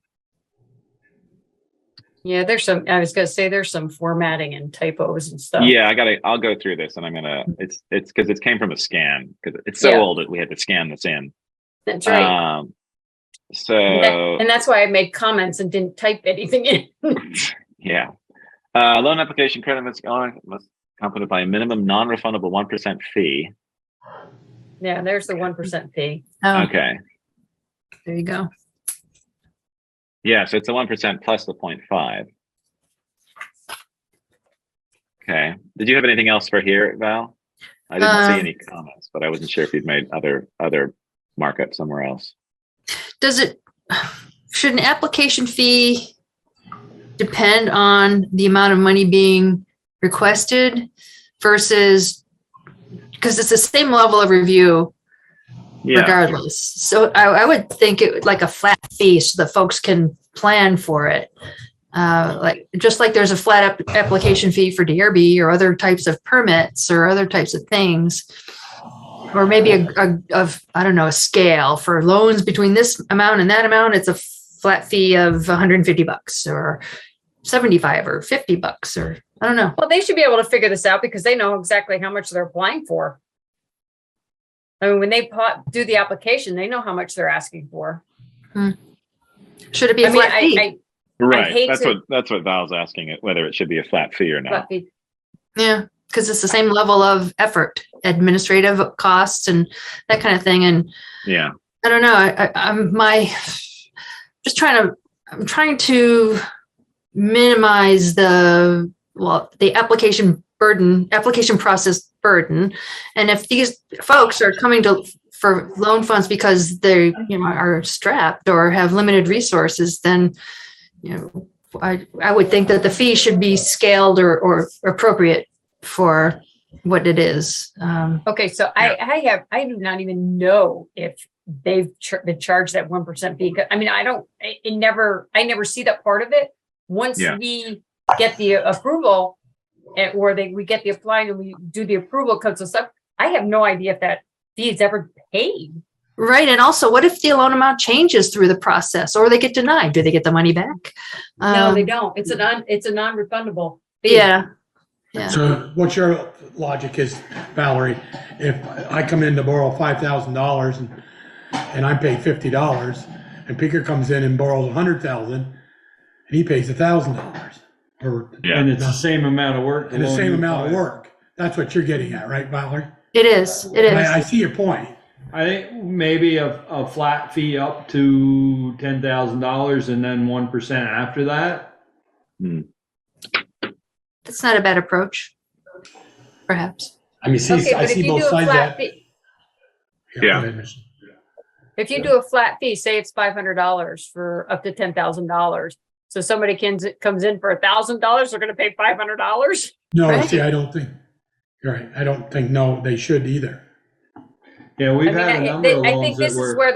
where they got the 1% so that anybody who's getting a lower amount doesn't pay as much versus somebody who's Also on getting the a higher hook for amount. the I don't know townspeople. what their logic was at the time, but Yeah, that kind of makes sense. They're also on the hook for the town's legal expenses and the closing costs and a lot of Right. other loan expenses. That those fees can add up pretty quickly, especially if folks are coming to this fund because they either didn't qualify for other funding or whatever. Well, is there an actual cost that we can associate with this for any application, an average cost? And then we put it to something close to that, regardless of you're borrowing 5 or you're borrowing 100. Put it there and then 1% thereafter, once it reaches the 1%.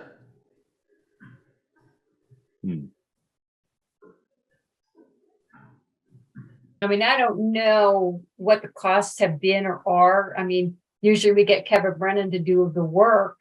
Yeah. The bank, we're dealing with merchants, so, they do some of it. So I have no idea really what the cost is.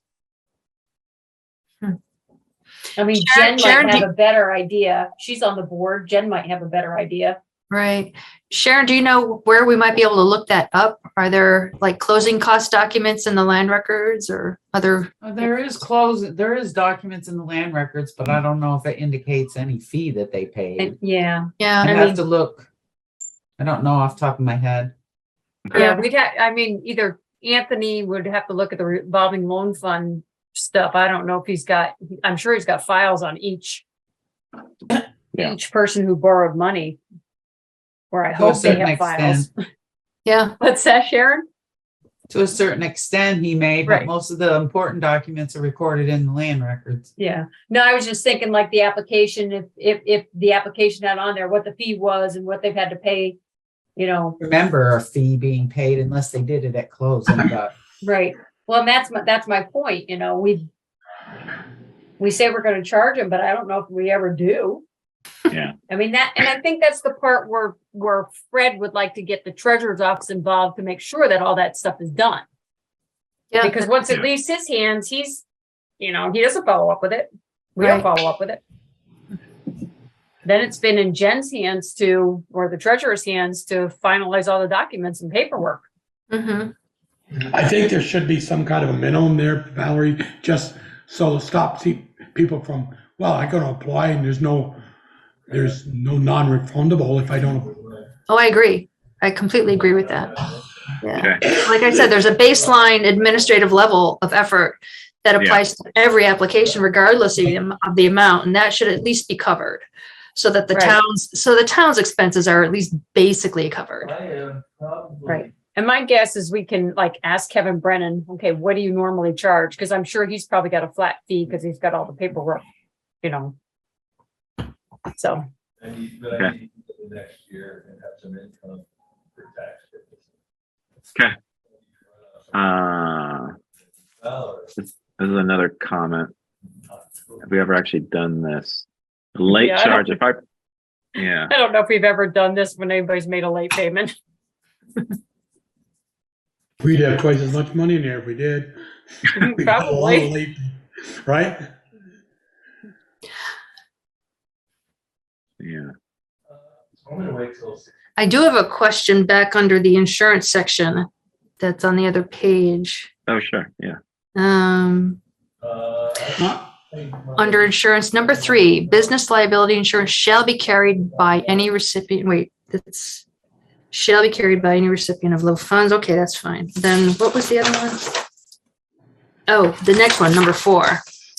Workers' compensation insurance shall be paid for all employees of any business receiving loan funds. Is that typical?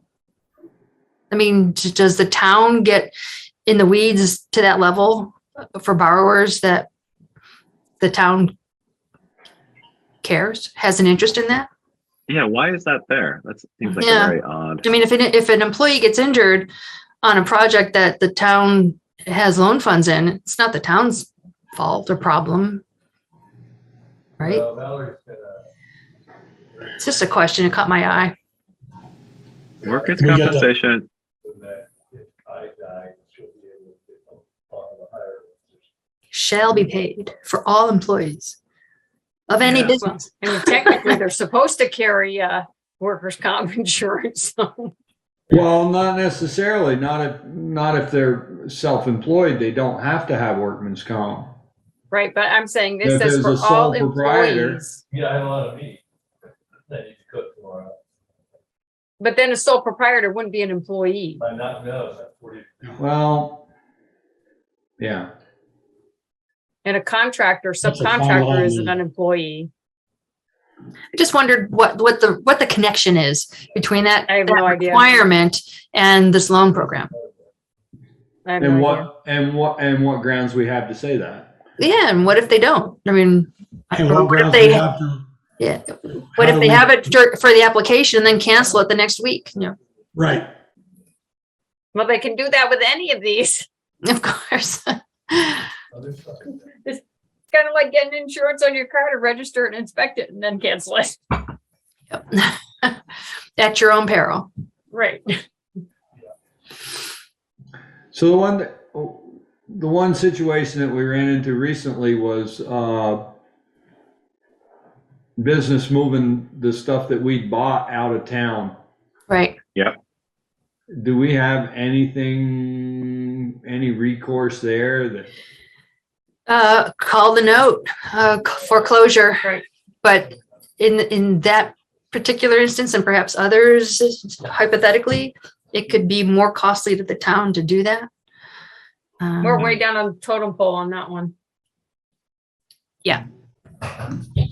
Could we have something in there that says, The To Beaker's stuff point. doesn't move?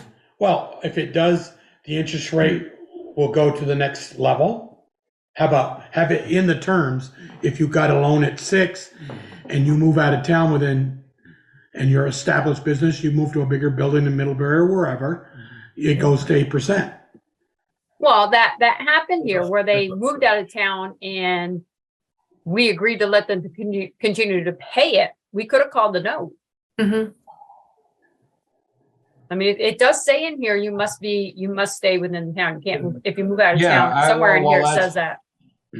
Their town funds Right, benefiting another town. right.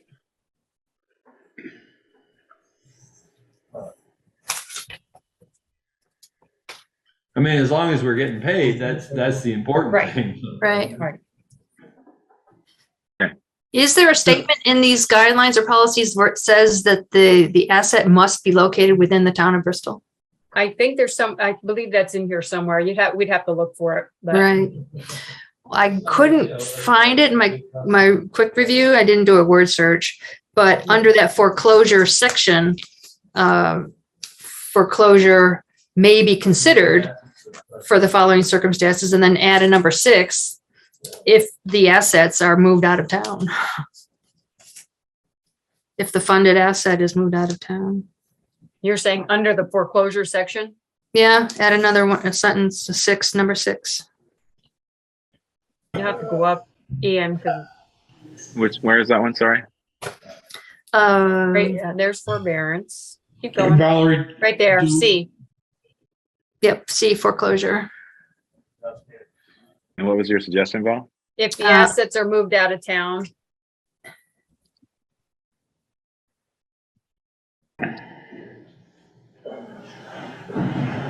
Something to that effect. assets or business? And or business? Yeah, I knew it was one at 12. are moved out of the town of Bristol. out of the town of Bristol. Oops, I have to go plug my battery back in. I'll be right back.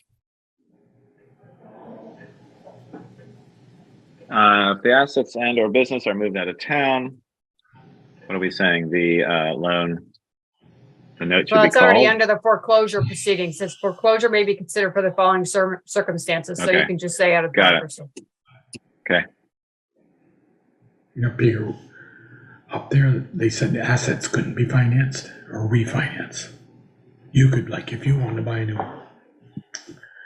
new stacker, what you call them, or an excavator, you could do that, but you couldn't refinance your stacker, the one you got. Right. Right.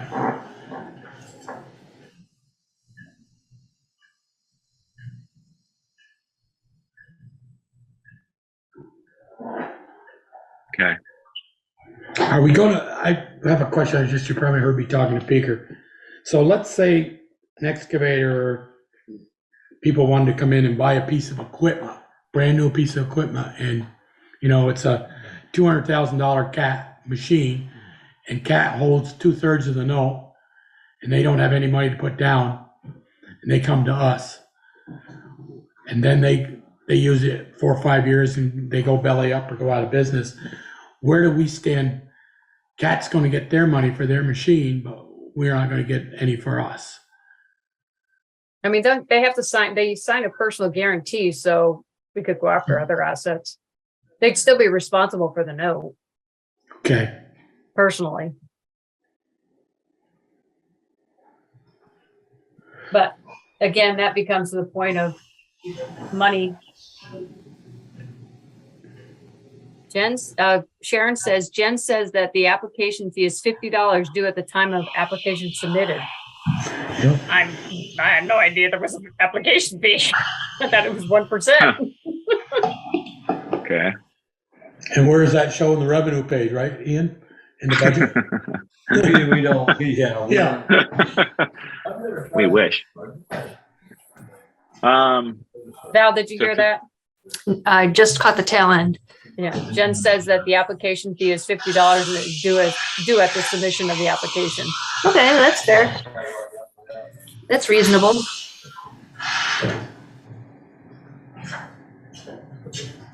Unless you want to have a, graded, if it's over $10,000 or something, then another on top of that, but I think we should think about that. Yeah. I mean, to me, it takes more than $50 worth of Yeah, town definitely. admin time to deal with this. yeah, true that. Sharon, Valerie, you belong on the economic development with Fred and all them, right? You're on the board? Correct. Yes. And do we pay them like we do with the court and everybody else, a fee for services, or like Addison County Regional Planning, we have a fee that we pay them. Do we pay economic development anything or no? The town of Bristol pays them $3,500 a year as towards their operations. Is that what you mean? Well, I just was wondering, is this something that when we get our 6 eyes around it, seven, 8 eyes around it, is there where we could throw it to Fred and say, what do you see that we missed, or did we cover all of our bases? Oh, in That's other what words, I'm see if they would review this for us? Yeah. Yeah. I mean, they do this every day. They focus on businesses. Yeah, I realize that, yeah. Yeah. And we're still, this is kind of pointing towards businesses more than it's getting Right. away from them. But Yeah. just a thought I had.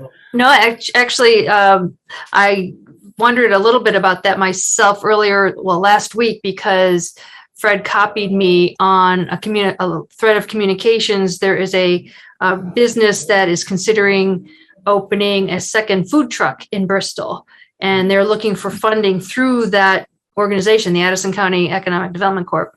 They want to submit a grant application, and then maybe some loan funding as well. But the Fred replied back with a long list of documents and other things that they would need to provide in order to be eligible. And I took notice of some of the things that were required. Yeah. Not right all there. of which would be applicable to Bristol, though. I mean, this I mean, right process. there, why reinvent the wheel when you can steal some of that? from Right. His idea. No Right. offense, but Yeah. yes. So I was looking at that with this in mind, but that situation is just quite a bit different than what we're doing here. I mean, I think it's worth asking him in Right. the organization whether he would be willing to take a look at this, or someone there, Right. to be able to see how that. I mean, because they would also have suggestions and say, hey, you might want to open it up to this, this, and this. We're seeing a lot of businesses or requests in this direction, or yeah, we're a lot of people have asked for funding that we're not able to help with for this area, and that might help us, might guide us with this document. Mhm. Michelle had a comment here. They appeal to the revolving loan fund committee and declines the appeal. They cannot appeal to the select board. That was a question. It's like, it says it's final, so. Right. I think you got a committee, let them do their job, and we just kind of either All we do is bless it. bless it. Yeah. I don't think they should circumvent them. And how would you feel if you were 7 of them on that committee and they came to us and we approved it and they say, you didn't have all the back information? We changed something one time and they were not very happy Yes. with us because it wasn't their recommendation. Right. And I don't remember whether it was the interest rate or. You or did, something. you changed an interest rate. I And can't we remember thought- which one it was, but And we caught hell for it. Yeah, I do remember. did you? that. Yeah, we did. I think it was our former assistant treasurer that unloaded on me. No, she didn't unload on me because I don't remember you getting Oh, crap yeah, for yeah. it. The assistant The treasurer, assistant. the former assistant treasurer. Who recently retired? Yes. Yeah. That one.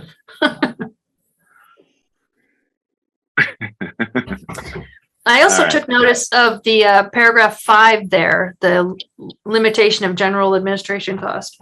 I don't think that's applicable anymore. I don't think that exit agreement exists anymore.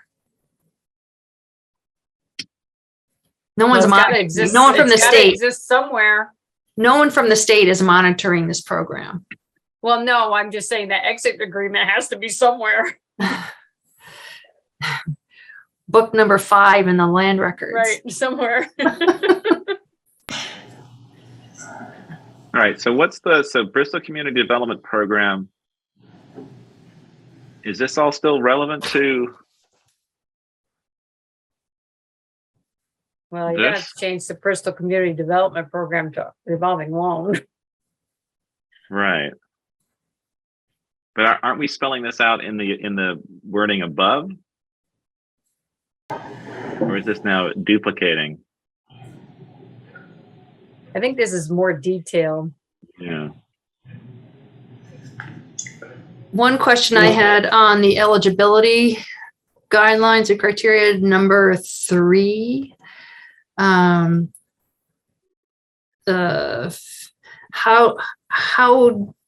well, it talks about 50% or more units are occupied by lower to Yeah. moderate income people. How are we supposed to verify that?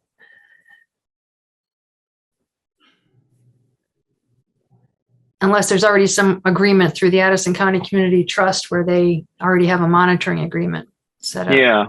I mean, some landlords you're gonna know. You're gonna be able to find out at the state level, right?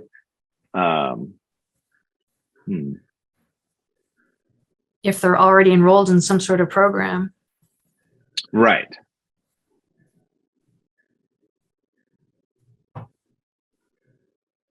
Okay. Let me see again, it's here, it says, the purchase of land, the town of Bristol, the purchase construction. Enhanced by town, may be used for any legitimate business purpose, including blah, blah, blah. But again, it's about business. Yeah. So, we may have to go through this and kind of change that wording for elaborating on this.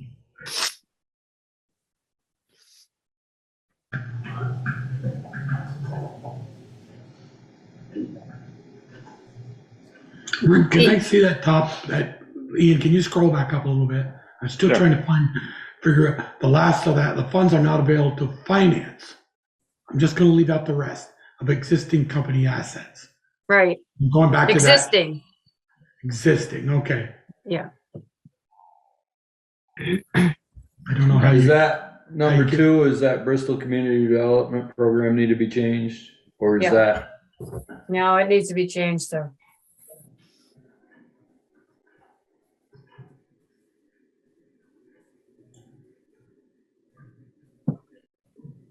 I just call it the revolving loan fund program.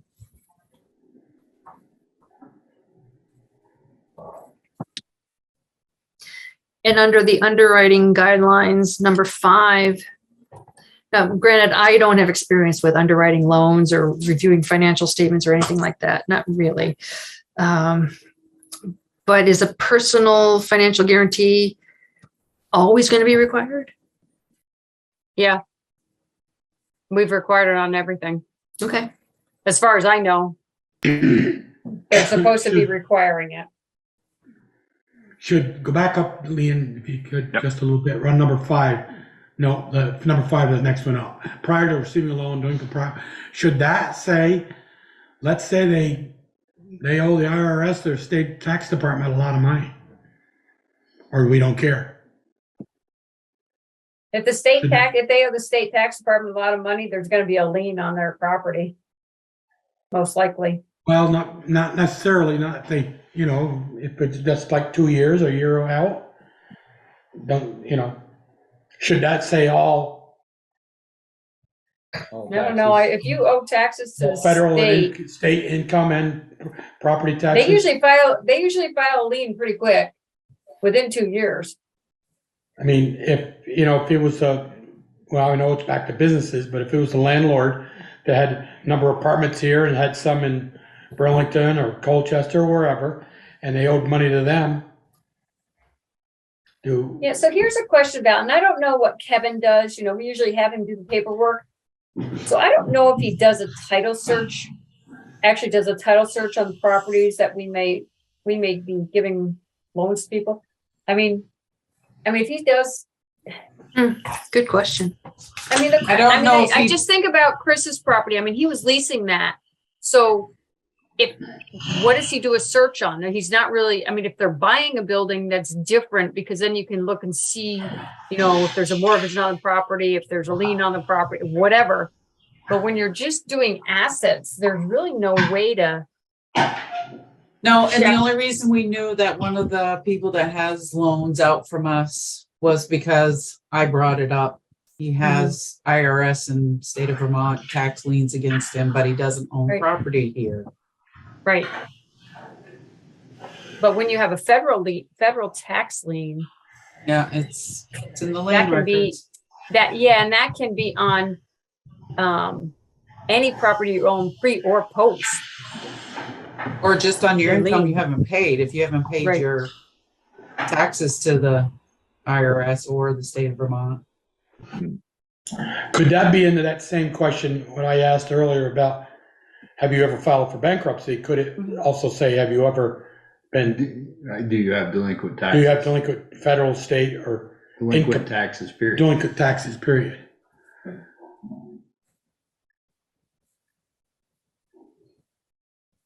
I don't have an answer. I just asking the question. Like going back to that one, you said that the federal's after them in the state. You're just throwing money at a dead horse. So do you want to add in something else to number 5? Prior to Oh, back receiving where a the loan. ones, were we gonna add one where it says, have you ever The filed second. for bankruptcy? Right. I don't know where you Well, put that, or did we Well, even add it yet? we were gonna, that was gonna be in the other document, which was the information for applicants. But we could put we could state that if you have filed for bankruptcy in the last 10 years, you can't be considered. You're not I eligible. I don't know that I would agree with that. I mean, Yeah. 10 I mean, years some is a long people- time for people to go through situations. Right. I mean, I thought bankruptcies were 5 7 years? years that they kind of Okay. stayed on. I mean, they usually stay forever, but 7 years is when they give them before it kind of goes off the record a little bit. But And there are so many different reasons why people might Right. file for bankruptcy. Yeah. Shouldn't be a black I market just, against them you forever. know, how deep do you want to get into the weeds? Because if you start going after all the taxes, what about child support, unpaid child support? Yeah. I don't. Parking tickets. Where do you draw the line? well, I mean, some of this stuff you'll see in land records if it's filed, like child support stuff, you're not going to see in the land records. Right. So Well, that My depends answer is, on, where do we draw the line? I mean, we care about our delinquent property taxes. I think that should stay. I just Right. asked the question. I wasn't saying that we need to Right. put it in. Sharon, you had a comment? no, I was just gonna say, once in a while, we just had a suit that was filed in the land records for past due child support payments that went through the court system. So once in a while, you see them. Does happen. The thing is if they don't have, if we're the last route of financing, if they have delinquent, income taxes of any kind, the bank's not gonna lend them any money. And that I'm guessing that's gonna have to be disclosed somewhere in here. When they weren't able to get financing somewhere else. Because we are supposed to be a last resort.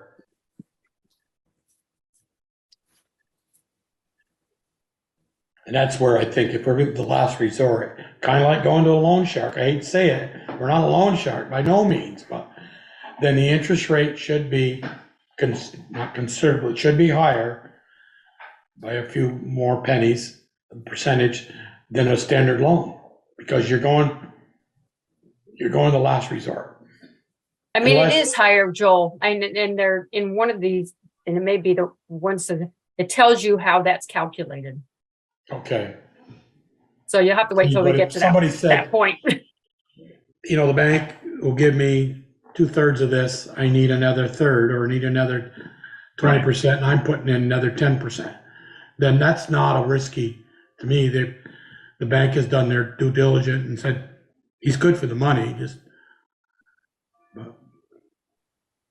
And the bank will never lend me any money unless my tax papers are current. right.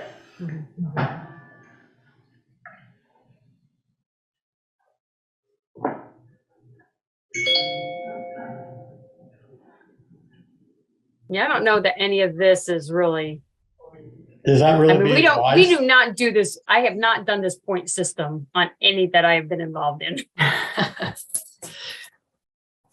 So you gotta get a I know that- 30 to even, Yeah, I mean, I know that we've done it for RFPs and stuff like that. Do you want to leave it in, Val? But I guess if the committee's not using that structure, honestly, I didn't even know it was in here because I never even got the policy and procedures when I first got it. Well, it's on page 12, so it's way down there at the bottom. It's way Do down you the wanna- bottom. It's not that important. Yeah. Val? Do you recommend keeping it in, or because I know that you use that system in a variety of ways, but for this Okay. particular program, The types of things that people might be applying for could just be so broad that a point system might not fit into it. okay. And I'm just thinking about, again, disaster recovery, because that's a little bit on my mind, but I don't know. Maybe it's something just to, I haven't looked at this list in a while, so Okay. maybe if I glance at it again, Okay. I'll think about it differently. All right. Well, we've beaten this up a little bit. I'm going to stop the share. Since I think we've Got one more. we've answered most of the comments that you had. We've got the fee thing. What I'll do is I'll copy and paste this. I'll create a new document which is based on a scan, and then I'll clean up and do some wordsmithing, and then we'll at the next meeting we'll take another, or I'll send it out, and then people can review it and comment on it. And also, I will ask Fred at the Economic Development Corp if they'd be willing to take a look at it and give us some feedback. Yeah, that'd be great. Yeah. All right, so let's jump in. Let's share. This is going to be the information for applicants. Ian, if you send that out, if you send it to my bank email, can you put it like Valerie does as a PDF? Because I can't, I can't open sites, but I can, like she sends her TA report and her agenda, and I can. Oh, click on okay. these. All right. Okay. Yep. Thank Can you. do. All right. So this one. All right. So this is information for applicants. So this would be where your bankruptcy thing question would be, perhaps, if we want to put that in there. I answered a couple of these. Updated numbers. We have the census, which isn't that new, but I added in this median family income of 2021 was 77,000. It was much lower. These I couldn't get numbers for, and I don't know where we can pull this from. Val, maybe Well, you know. I can't imagine Addison County Community Trust doesn't have that information. They do. They would. Yeah, I was going to say we might be able to pull Community that. trust or economic development? So, do you just mean economic development or community No, trust? Addison County Community Trust deals with low-income family Oh, okay, yep. information, so they should be able to have that information. Wouldn't we pull that off from the new Firehouse Drive application? Well, yeah, that's what I was thinking, that they would have that, when people apply to that, they would have to have that information. Okay.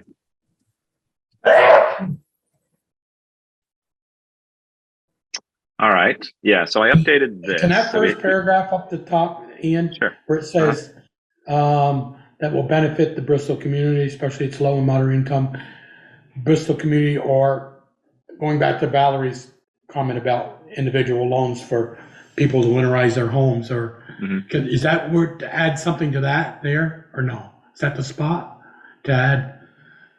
Or residents? And The sometimes third paragraph, individuals. it says, and to correct urgent threats to the health and welfare of the community. Does disaster recovery get into that? Right.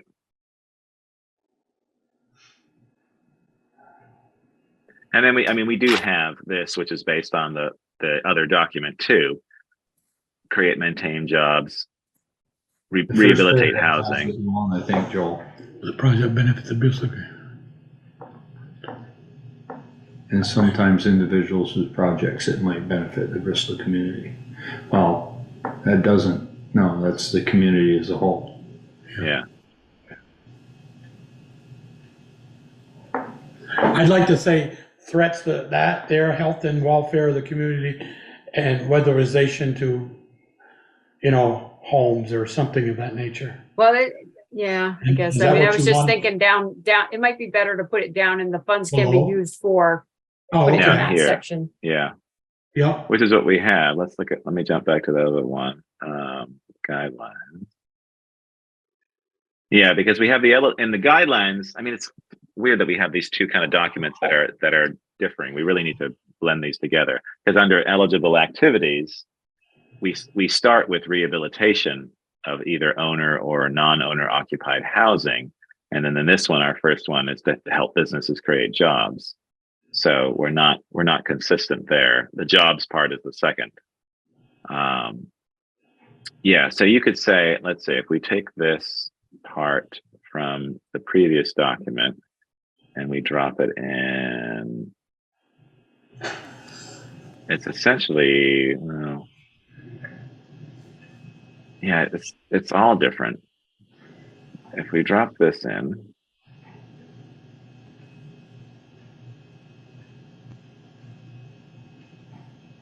so we would do this. That's what Fred added for that previous line, or the previous document, sorry. To rehabilitate housing units that are either owned or occupied by people with low or moderate incomes, including weatherization and installation of renewable energy equipment. Does that fit okay? I know that's not the sort of disaster recovery. What is we have? No, That's down below. Yeah, This that's is property owners with Oh, that's disaster right. Yes, recovery. yes. Sorry. yeah.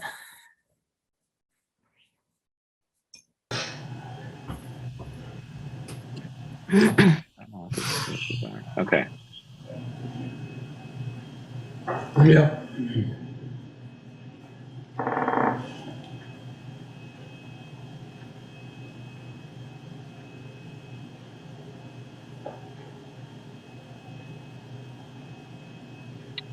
Yeah, so that needs updated numbers, and so does that. Yeah, this is the.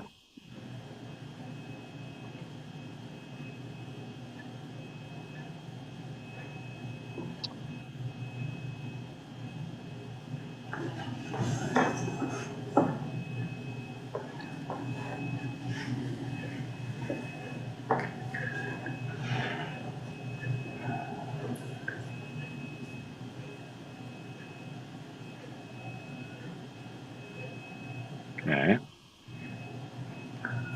I mean, a lot of this is sort of duplicated in that other document. It's a matter of just bringing the two together and having them be succinct.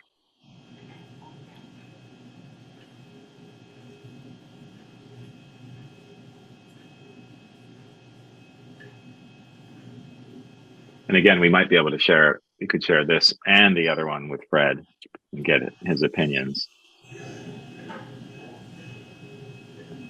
And this is our non-refundable application fee that we're questioning.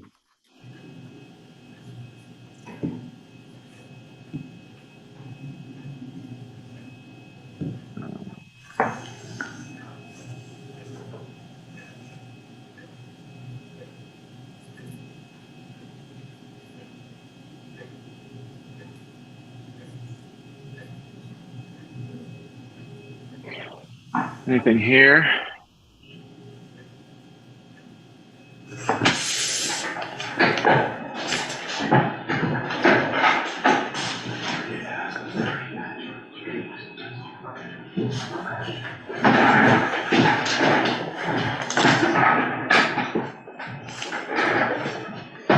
So, given Joel's question, his prior question about the bankruptcy, do we want to add something like that in here? What are people's thoughts? And I'm I mean, willing to I go- do understand the reason to ask that question. We're trying to protect ourselves. We're trying to make sure that the town will receive its money back over the number of years that the loan has been scheduled for. There's always the potential for that not to happen, but obviously we'd like to have that happen. I mean, I it's don't fine think to it should ask be a that deal question. breaker by no means, but I think you should Right. ask the question. Yeah. All right. And So if somebody where? said, yeah, I filed for bankruptcy 6 months ago, Yeah. and then, Yeah. if they said, yeah, 9.5 years ago, and I've been, here's I my. think you put it right in the application, Ian, itself, down. Okay, down so with in it, here. somewhere in there. Okay. And it may be at the bottom saying, have you ever filed for bankruptcy? If so, when? And Yeah. do you have any delinquent taxes? Yeah. So maybe we stick it in here.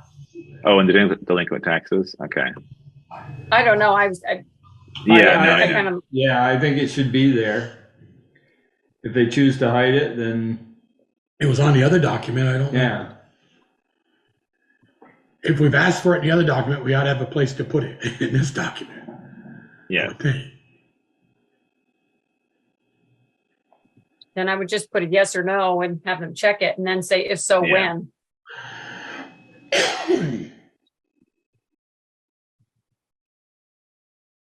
I'll format this a little better. If so, when? Okay.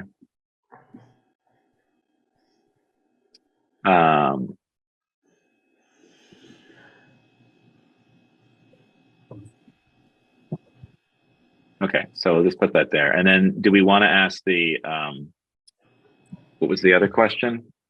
It was Delinquent taxes. bankruptcy. Oh, delinquent taxes. That's right. Okay, where did that go? I would put it right underneath that one.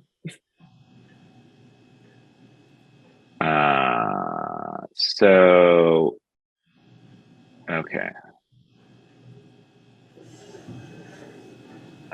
Do you have any?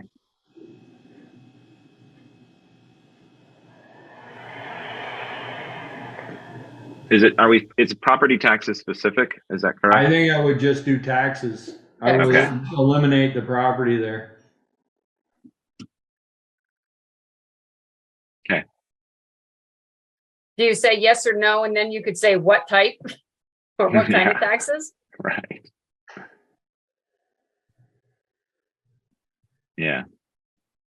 I like the word after taxes due. I don't know why, I just think, Like that? Do you? yeah, Okay. Okay. All right.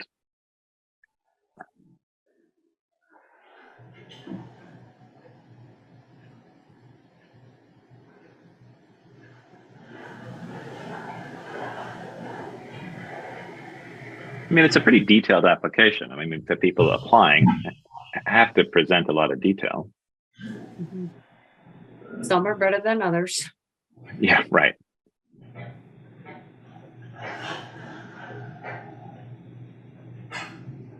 Okay, and that sort of fits with the other document too. Okay. Did you see in here the calculation of the interest? I just don't know which one it's in. I would have expected it to be in the policies. There it is. No, that's not it. Was set on a competitive basis based on a project of type being financed, depending on the nature of the project. That's not what I expected to see there. I thought there was something about it. It's like 2% above or 2 points above.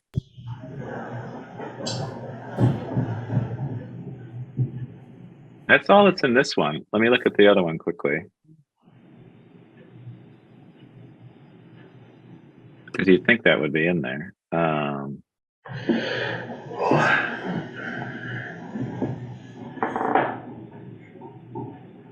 I think you guys went over your 20 minutes. yeah, about an hour ago. We started at 8 on this, I think, a little after 8. It's not in the other document either. I don't know where. Well, we'll have to that- look. I'm pretty sure it was in there somewhere, Ian. Okay. But I'll have to look back. Okay. All right, so we'll finish with that one. Since it's getting, we're over our 20 minutes by about An hour. An hour. 5 an hour, 2 hour minutes. Just plus or minus. Bruce is getting tired of this we're- revolving loan fund shtick. We're not usually on time with our estimates. Not when you're editing a document live. It's No. the most painful thing in the world, I think, Mhm. to do in a meeting. Mhm. Okay, and so there's that one. So let's stop this and let's just do a quick jump to that final document, which is only a half page, which is the checklist. I had a couple questions. Okay, so there's that. This is the first one we started with, but then we jumped to the others. That's your application fee. Val? With that document that we just left, there were some exhibits. I'm not suggesting we go back to it, but I just don't want to lose track of them. Exhibit number 2 was project documentation. And then number 3 was business plan, and exhibit 4 was match funds. Yeah. So I think there might be a way to streamline that. Yeah, I think so. Yeah. All right. So if we're looking at this one, the checklist, that's your 1%.5. So it's both. So we know, yeah. Okay. So it is both. So that's okay. Resolve that. I asked, so if this is a first-time business owner, they need advice from the Small Business Administration of the Vermont Small Business Development Center. I looked for the Vermont Small Business Center, but it says it's in Randolph Center. Is that correct? There probably isn't one in Middlebury anymore. There might used to be, but yeah. There used to be one in Montpelier, I thought. yeah, Okay. I wouldn't say it was in Randolph. I but- searched for that, and it told me it was in Randolph Center. So I was just curious. Do we just change that to Randolph Center? Or is it called something else? Or I would just say the Small Business Administration, because right now I think it's the SBA. Okay. That I don't know that there's a Vermont Small Business Development Center that's specific to Addison County. Well, then I was asking about this. Should we also list the Addison County Economic Development Corporation, which is in Middlebury? And maybe that's what Vermont Small Business Development Center got changed to. I don't know. No, the SBC, the Small Business Development Center is a different organization. Okay, so should we list all 3? Something like this. I know it's bigger than pay orders. Oops. That. You signed those, but you didn't sign. And that. Because it seems like these are just recommendations, Right. Really not. Well, don't we want to give information about where they can get these things? There's a section on resources for guidance. Then Michelle asked, if we do not require this in the decision, then that should be mentioned in the minutes that this is required as a waive. Has the borrow indeed been turned down by a financial institution as required on the application?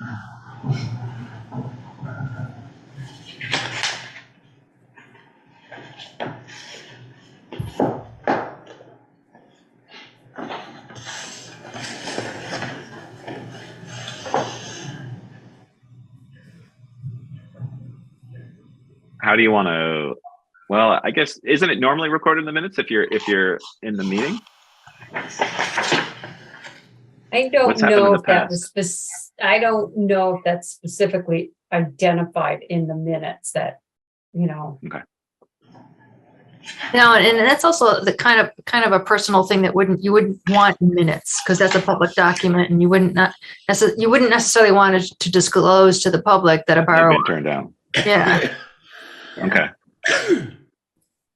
Okay. Right, that would be at the committee's discretion, but it's not the turning down isn't necessarily. I mean, I guess it could drive the decision that the committee makes, but we must have had people who have been turned down by loans that we've given loans to, correct? Maybe. Okay.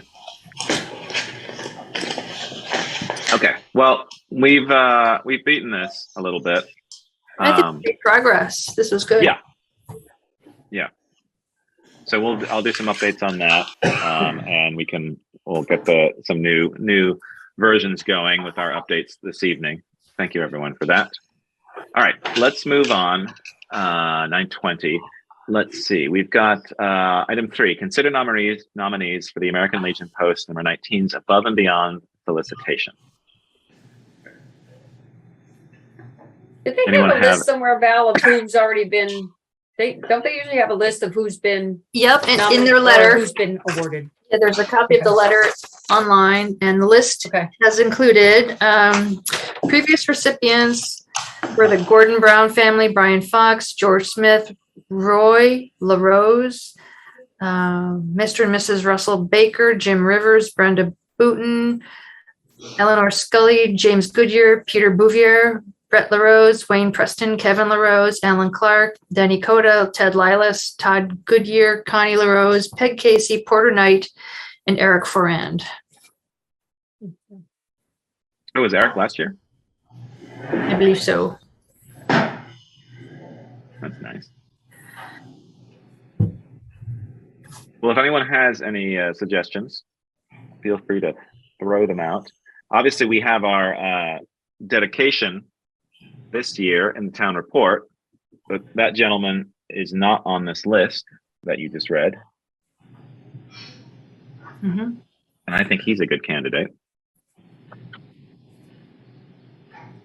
for the work he's done for the Historical Society.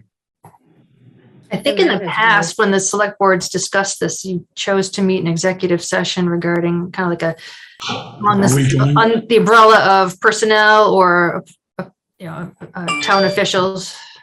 Are we going in Okay. executive session tonight, Valerie, or no? Do we have anything for executive session tonight? Not other than this particular thing, nothing's particularly urgent. I mean, there's some updates. Does this have to be in by next week? Yes, the February 20th. So before we meet again? I don't think, For the next meeting. is there a reason it needs to be executive session? I don't feel it's, No, not necessarily. okay. I mean, it's not Other than the we don't town's want the pers- name to get out if they know they're being Right, nominated. True. I mean, but it's not just us nominating. It's right. multiple people in the town. So I think I see this as just we're giving names as suggestions. And obviously, if we have more than one name, that makes it a little bit more complicated for people to figure out. Yeah, I'm happy to do this openly, but I'm also fine to go in executive session if people want to discuss it, if people have names, or feel free to suggest names offline as well. We could also do that. I think that's okay to do. Not paying attention, right?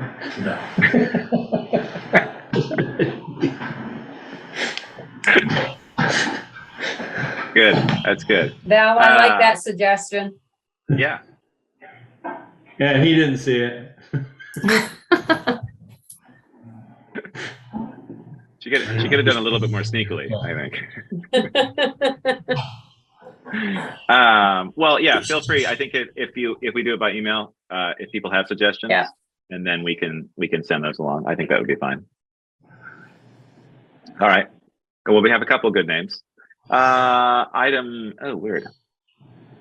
It's gone back to, for me, it's gone back to item 1. Hold on a second. Getting to the end.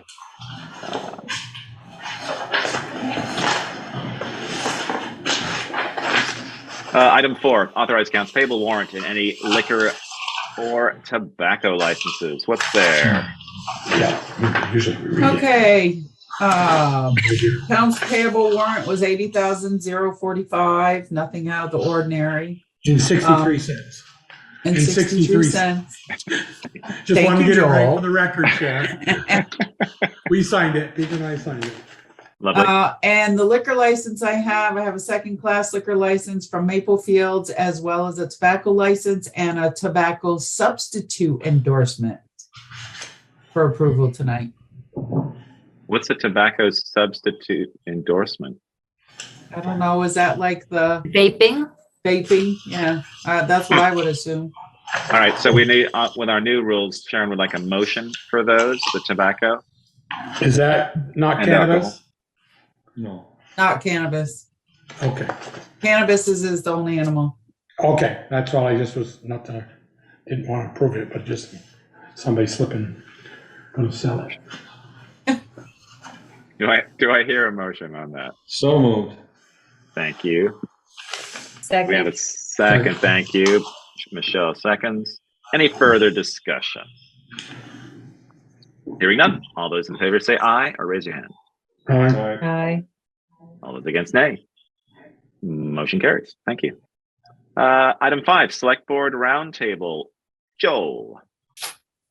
Only thing I want to say to the entire Bristol community, my family and myself, my daughters and my wife, we heard your prayers for my health problems in middle December, and I want to thank the whole community and broad, from Addison County to this whole state, have sent me condolences, and I thank you for your help. That's all I have. All right. Well, thank you. Thank you for being here in person. So Thank you soon for being after having What's that, Michelle? our Christmas miracle. Yeah. Yeah.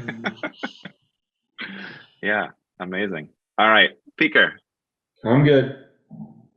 Michelle, I'm good. and me. What do I have? So town report, as we know, is done. I worked on that. And I've done one revision so far. If anyone catches anything else egregious that I've messed up, please let me know, because I can revise the PDF version, and I do a little revision number at the bottom of it, so we know that it is updated. There was one thing. ARPA meeting. Since we took Val talked and I talked about this at the very beginning before the meeting started. Since the ARPA thing dropped off the select board list, I was just going to go to update. The committee will be joining us in March, in a March meeting, the 27th, I think. 27th. Yeah. 27th, to give their recommendations to us for their list. They've obviously built up their list internally as the committee, put it out for voting for the public. We have those numbers now. Val and I got to look at those at the last meeting.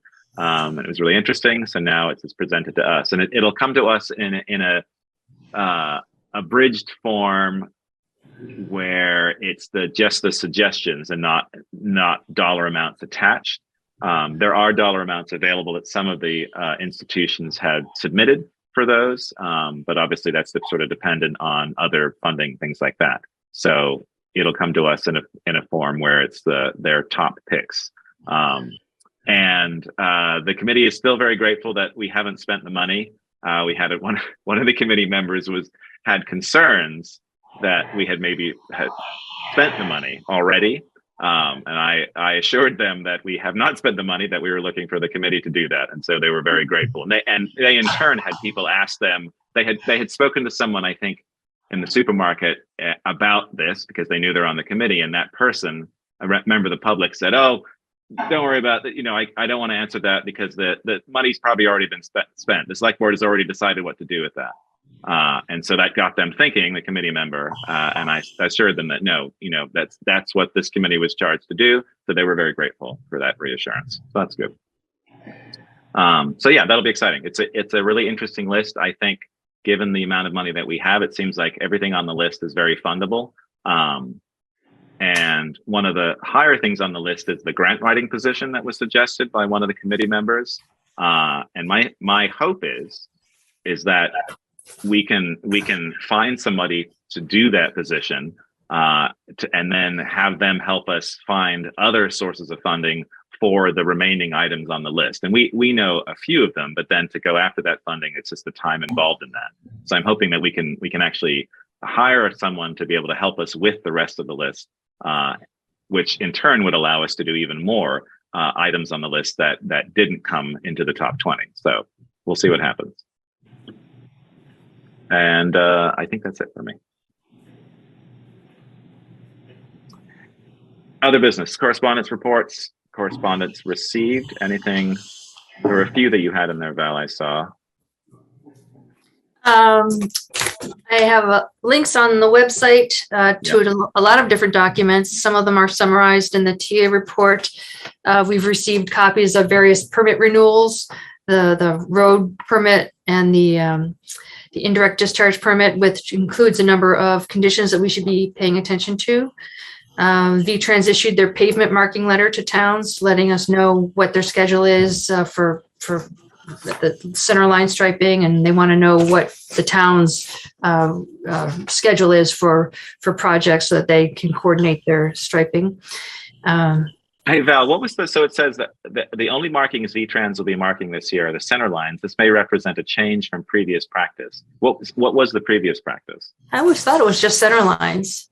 Yeah, it's all it's ever been. Oh, okay. Oh, And okay. as opposed to fog lines, but it's for as long as I know, it's been center lines. We looked at fog lines a few years ago, didn't we, Peter? And it was quite expensive. Yep. I wouldn't mind doing Moncton Road personally, but I don't think we can afford it.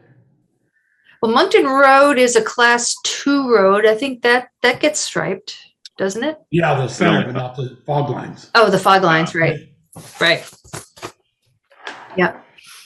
And other things I would just wanted to draw your attention to, I included copies of articles, recent articles that were published in the Addison Independent, very Bristol related, that share a lot of good news of things going on in Bristol. A lot of them are associated with the rec department, and some nice features on the fire department and the recent ignitions of the firefighters. So I just wanted to draw attention to those.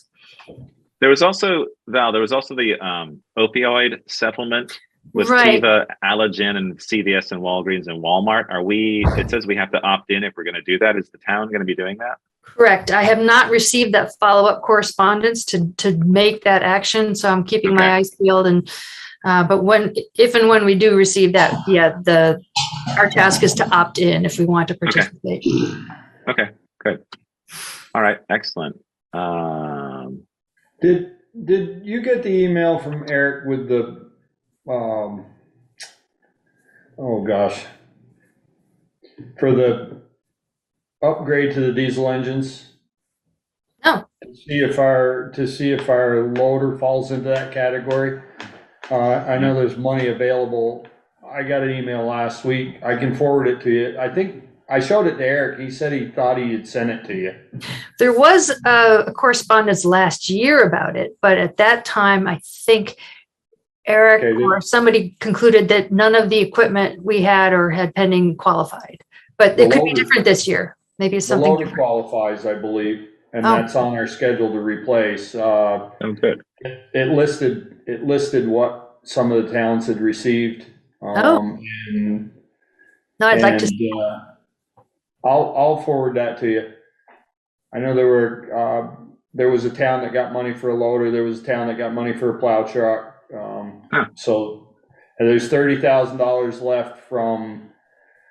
left over from 2022, and then the new pot of money for 2023. Oh, Maybe we could have gotten some money for that international that we owned, right? Yeah, I think that was the mission. So yeah, it was. Actually, Ian, I did. Last meeting, I mentioned that Eric, after the last meeting, asked me how it went, and I told him that Peter would probably brief him on it, but to look for a trailer and possibly buy it out of his funds like the last week of June. right. And so we actually found one. Him and I talked to a dealer in New Hampshire, all aluminum 14-footer, and it was priced really reasonable, $5,800. Whoa. Did you get it? Brand spanking new.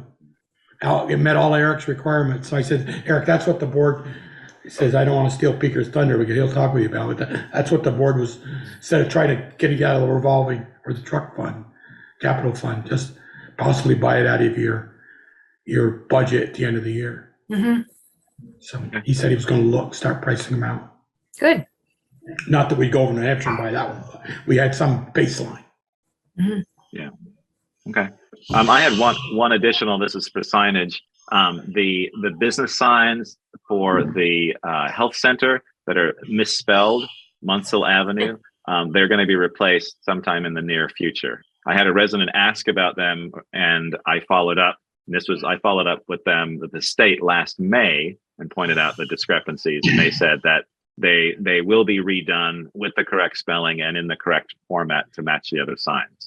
They don't know when, but it should hopefully the orders are going in. So we'll see those change hopefully soon.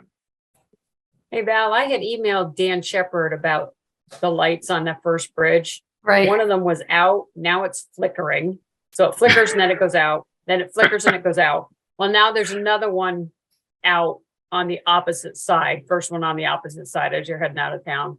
I didn't let him know that yet because he said he'd let them know, but just so you have it on your And this is the radar. different bridge. This isn't the same bridge where the lights were. Right. Yeah, this is the other No, bridge. this is the first bridge. The second bridge, all the lights are still on. Right. All right.